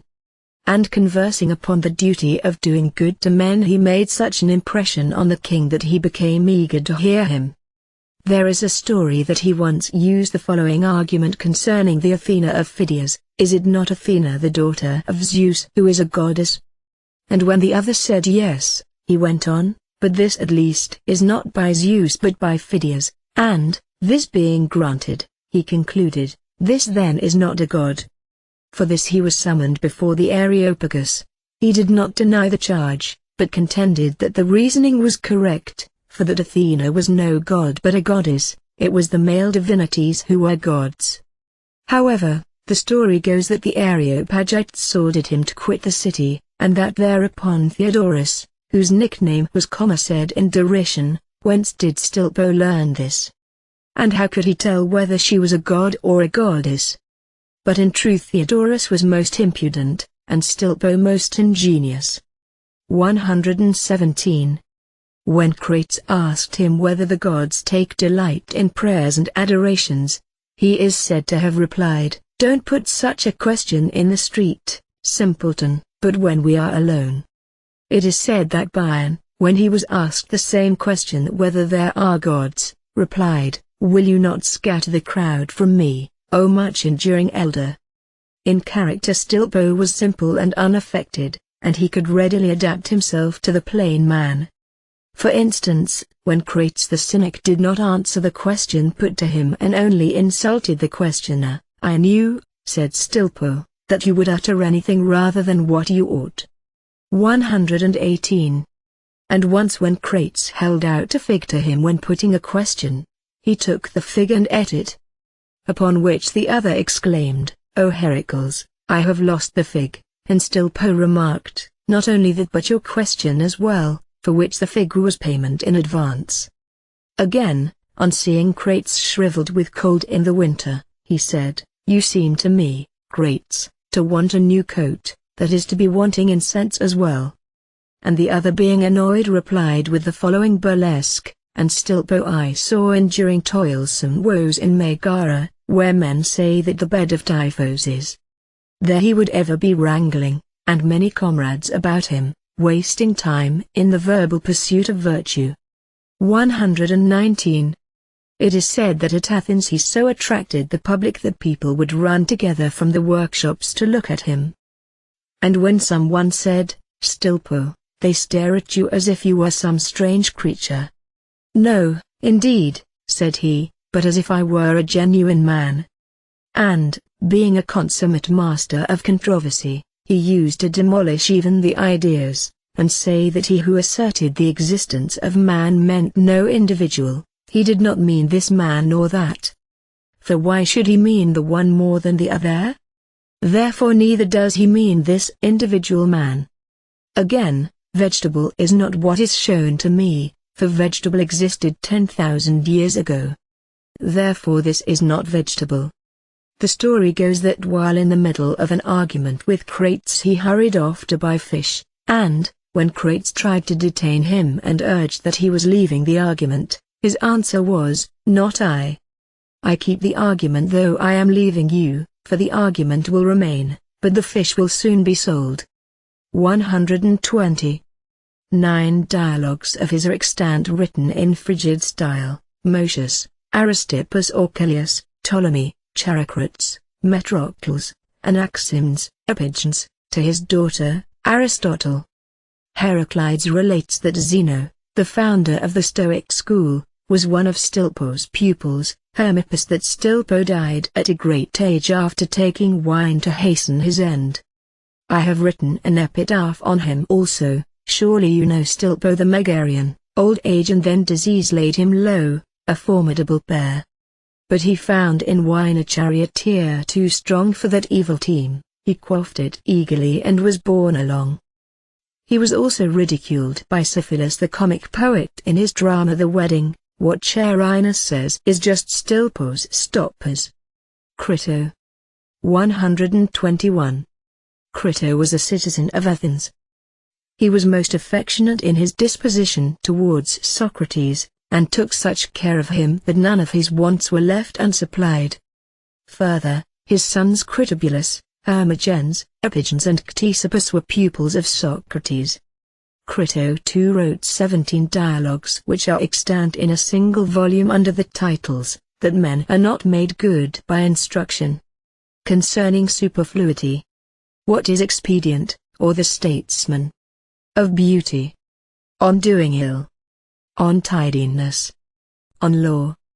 Of that which is divine. On arts. Of society. Of wisdom. Protagoras, or the statesman. On letters.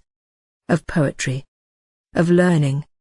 On knowing, or on science. What is knowledge? Simon. 122. Simon was a citizen of Athens and a cobbler. When Socrates came to his workshop and began to converse, he used to make notes of all that he could remember. And this is why people apply the term leaven to his dialogues. These dialogues are 33 in number, extant in a single volume, of the gods. Of the good. On the beautiful. What is the beautiful? On the just, 2 dialogues. Of virtue, that it cannot be taught. Of courage, 3 dialogues. On law. On guiding the people. Of honor. Of poetry. On good eating. On love. On philosophy. On knowledge. On music. On poetry. What is the beautiful? 123. On teaching. On the art of conversation, of judging. Of being. Of number. On diligence. On efficiency. On greed. On pretentiousness. On the beautiful others are. On deliberation. On reason, or on expediency. On doing ill. He was the first, so we are told, who introduced the Socratic dialogues as a form of conversation. When Pericles promised to support him and urged him to come to him, his reply was, "I will not part with my free speech for money." 124. There was another Simon, who wrote treatises on rhetoric, another, a physician, in the time of Seleucus Nicanor, and a third who was a sculptor. Glaucon. Glaucon was a citizen of Athens. 9 dialogues of his are extant in a single volume: Phaedrus, Euripides, Amynticus, Euthias, Lysithetes, Aristophanes, Cephalus, Anaxiphimus, Menxenus. There are also extant 32 others, which are considered spurious. Simmias. Simmias was a citizen of Thebes.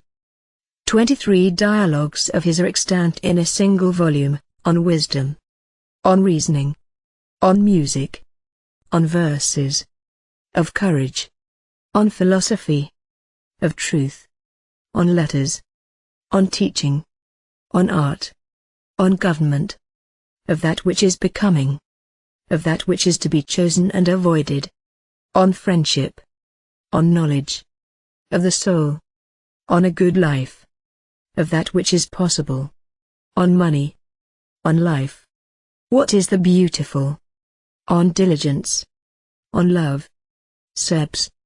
125. Sebes was a citizen of Thebes. 3 dialogues of his are extant: the tablet, The seventh day. Phrynigus. Menedemus. Menedemus belonged to Phaedo's school. He was the son of Clisthenes, a member of the clan called the Theopropidae, of good family, though a builder and a poor man. Others say that he was a senior painter and that Menedemus learnt both trades. Hence, when he had proposed a decree, a certain Alexanius attacked him, declaring that the philosopher was not a proper person to design either a scene or a decree. When Menedemus was dispatched by the Eretrians to Megara on garrison duty, he paid a visit to Plato at the academy and was so captivated that he abandoned the service of arms. 126. Asclepiades of Phlius drew him away, and he lived at Megara with Stilpo, whose lectures they both attended. Thence they sailed to Elis, where they joined Anchipolius and Mosius of the school of Phaedo. Down to their time, as was stated in the life of Phaedo, the school was called the Elean school. Afterwards it was called the Eretrian school, from the city to which my subject belonged. It would appear that Menedemus was somewhat pompous.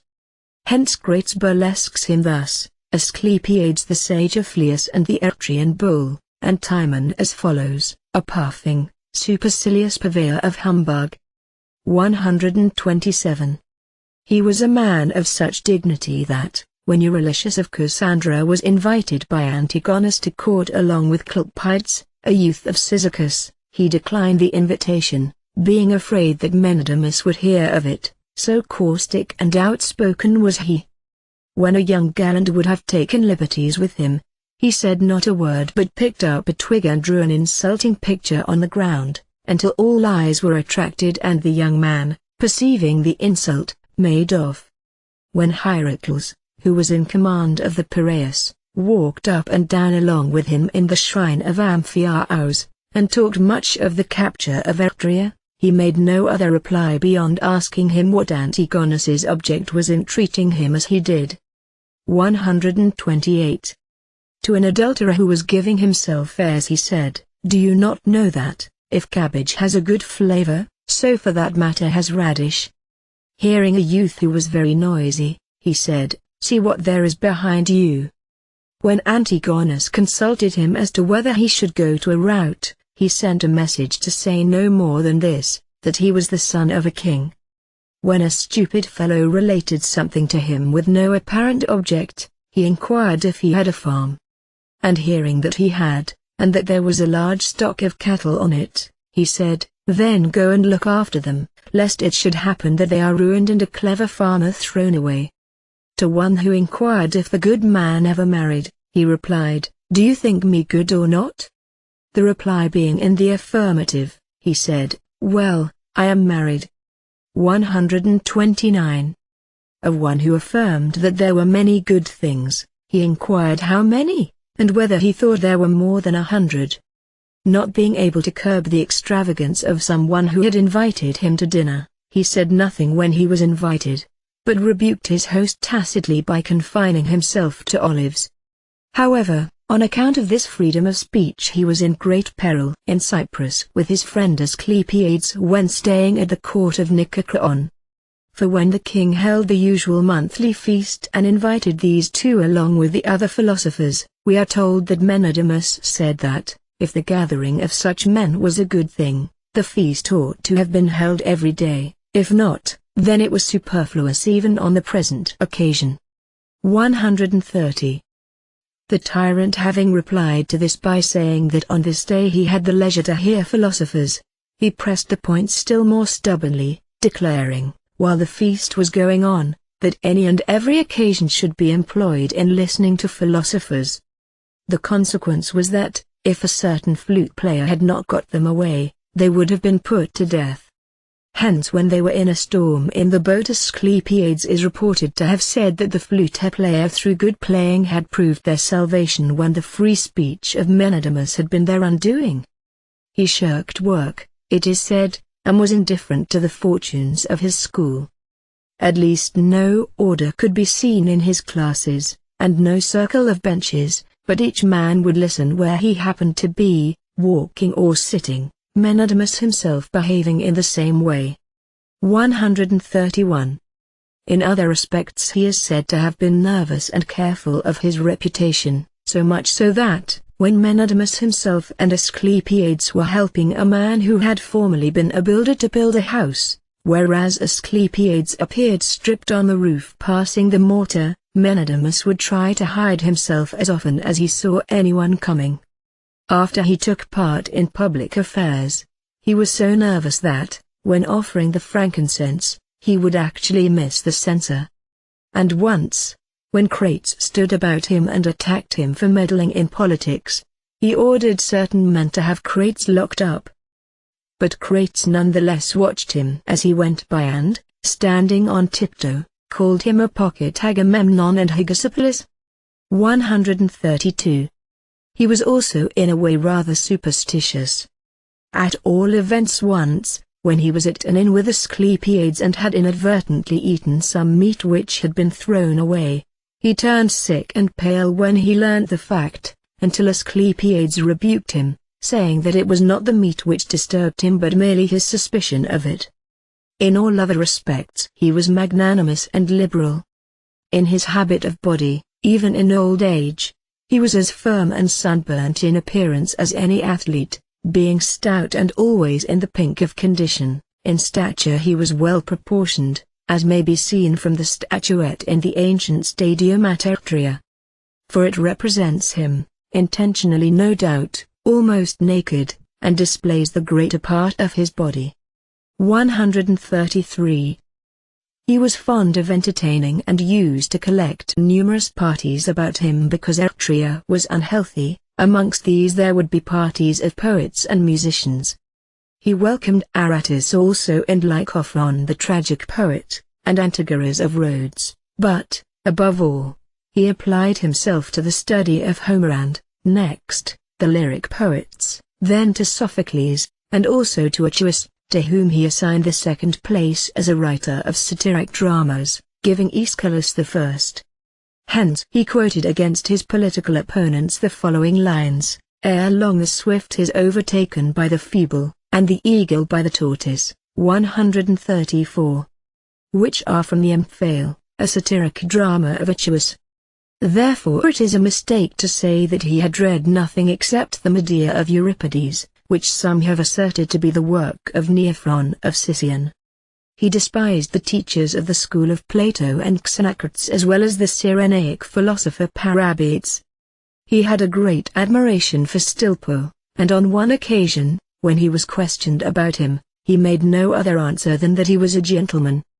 Menadamus was difficult to see through, and in making a bargain it was difficult to get the better of him. He would twist and turn in every direction, and he excelled in inventing objections. He was a great controversialist, according to Antisthenes in his Successions of Philosophers. In particular he was fond of using the following argument: is the one of two things different from the other? Yes. And is conferring benefits different from the good? Yes. Then to confer benefits is not good. 135. It is said that he disallowed negative propositions, converting them into affirmatives, and of these he admitted simple propositions only, rejecting those which are not simple, I mean hypothetical and complex propositions. Heraclides declares that, although in his doctrines he was a Platonist, yet he made sport of dialectic. So that, when Alexinus once inquired if he had left off beating his father, his answer was, "Why, I was not beating him and have not left off," and upon Alexinus insisting that he ought to have cleared up the ambiguity by a plain yes or no, "It would be absurd," he said, "for me to conform to your rules when I can stop you on the threshold." And when Bion persistently ran down the soothsayers, Menadamus said he was slaying the slain. 136. On hearing someone say that the greatest good was to get all you want, he rejoined, "To want the right things is a far greater good." Antigonus of Carystus asserts that he never wrote or composed anything, and so never held firmly by any doctrine. He adds that in discussing questions he was so pugnacious that he would only retire after he had been badly mauled. And yet, though he was so violent in debate, he was as mild as possible in his conduct. For instance, though he made sport of Alexinus and bantered him cruelly, he was nevertheless very kind to him, for, when his wife was afraid that on her journey she might be set upon and robbed, he gave her an escort from Delphi to Chalcis. 137. He was a very warm friend, as is shown by his affection for Asclepiades, which was hardly inferior to the devotion shown by Pylades. But, Asclepiades being the elder, it was said that he was the playwright and Menedemus the actor. They say that once, when Archipolis had given them a check for half a talent, they stickled so long over the point as to whose claim came second that neither of them got the money. It is said that they married a mother and her daughter. Asclepiades married the daughter and Menedemus the mother. But after the death of his own wife, Asclepiades took the wife of Menedemus, and afterwards the latter, when he became head of the state, married a rich woman as his second wife. Nevertheless, as they kept one household, Menedemus entrusted his former wife with the care of his establishment. 138. However, Asclepiades died first at a great age at Eretria, having lived with Menedemus economically, though they had ample means. Some time afterwards a favorite of Asclepiades, having come to a party and being refused admittance by the pupils, Menedemus ordered them to admit him, saying that even now, when under the earth, Asclepiades opened the door for him. It was Hipponicus the Macedonian and Agator of Lamia who were their chief supporters. The one gave each of the 230 minae, while Hipponicus furnished Menedemus with 2,000 drachmae with which to portion his daughters. There were 3 of them according to Heraclides, his children by a wife who was a native of Opus. 139. He used to give his parties in this fashion.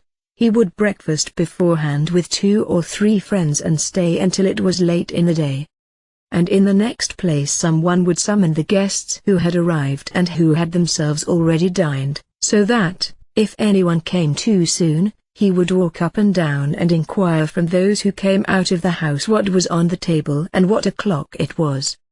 If then it was only vegetables or salt fish, they would depart, but if there was meat, they would enter the house. In the summer time rush mat was put upon each couch, in winter time a sheepskin. The guest brought his own cushion. The loving cup which was passed round was no larger than a pint cup. The dessert consisted of lupins or beans, sometimes of ripe fruits such as pears, pomegranates, a kind of pulse, or even dried figs. 140. All of these facts are mentioned by Lycophron in his satiric drama entitled Menedemus, which was composed as a tribute to him. Here is a specimen of it, and after a temperate feast the modest cup was passed round with discretion, and their dessert was temperate discourse for such as cared to listen. At first he was despised, being called a cynic and a humbug by the Eretrians. But afterwards he was greatly admired, so much so that they entrusted him with the government of the state. He was sent as envoy to Ptolemy and to Lysimachus, being honored wherever he went. He was, moreover, envoy to Demetrius, and he caused the yearly tribute of 200 talents which the city used to pay Demetrius to be reduced by 50 talents. And when he was accused to Demetrius of intriguing to hand over the city to Ptolemy, he defended himself in a letter which commences thus, 141. Menedemus to King Demetrius, greeting. I hear that a report has reached you concerning me. There is a tradition that one Aeschylus who belonged to the opposite party had made these charges against him. He seems to have behaved with the utmost dignity in the embassy to Demetrius on the subject of Opus, as Euphantus relates in his histories. Antigonus too was much attached to him and used to proclaim himself his pupil. And when he vanquished the barbarians near the town of Lysimachus, Menedemus moved a decree in his honor in simple terms and free from flattery, beginning thus, 142. On the motion of the generals and the councillors, whereas King Antigonus is returning to his own country after vanquishing the barbarians in battle, and whereas in all his undertakings he prospers according to his will, the Senate and the people have decreed. On these grounds, then, and from his friendship for him in other matters, he was suspected of betraying the city to Antigonus, and, being denounced by Aristodemus, withdrew from Eretria and stayed a while in Opus in the temple of Amphiaraus.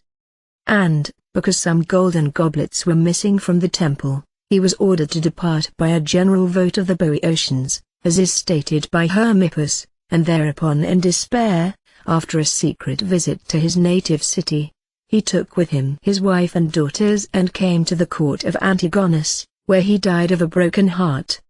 143. Heraclides tells quite another story, that he was made counselor of the Eretrians and more than once saved the city from a tyranny by calling in Demetrius, so then he would not be likely to betray the city to Antigonus, but was made the victim of a false charge, that he betook himself to Antigonus and was anxious to regain freedom for his country, that, as Antigonus would not give way, in despair he put an end to his life by abstaining from food for 7 days. The account of Antigonus of Carystus is similar. With Perseus alone he carried on open warfare, for it was thought that, when Antigonus was willing for Menedemmus's sake to restore to the Eretrians their democracy, Perseus prevented him. 144. Hence on one occasion over the wine Menedemmus refuted Perseus in argument and said, amongst other things, such he is as a philosopher but, as a man, the worst of all that are alive or to be born hereafter. According to the statement of Heraclides he died in his 74th year. I have written the following epigram upon him. I heard of your fate, Menedemmus, how, of your own free will, you expired by starving yourself for 7 days, a deed right worthy of an Eretrian, but unworthy of a man, but despair was your leader and urged you on. These then are the disciples of Socrates or their immediate successors. We must now pass to Plato, the founder of the Academy, and his successors, so far as they were men of reputation.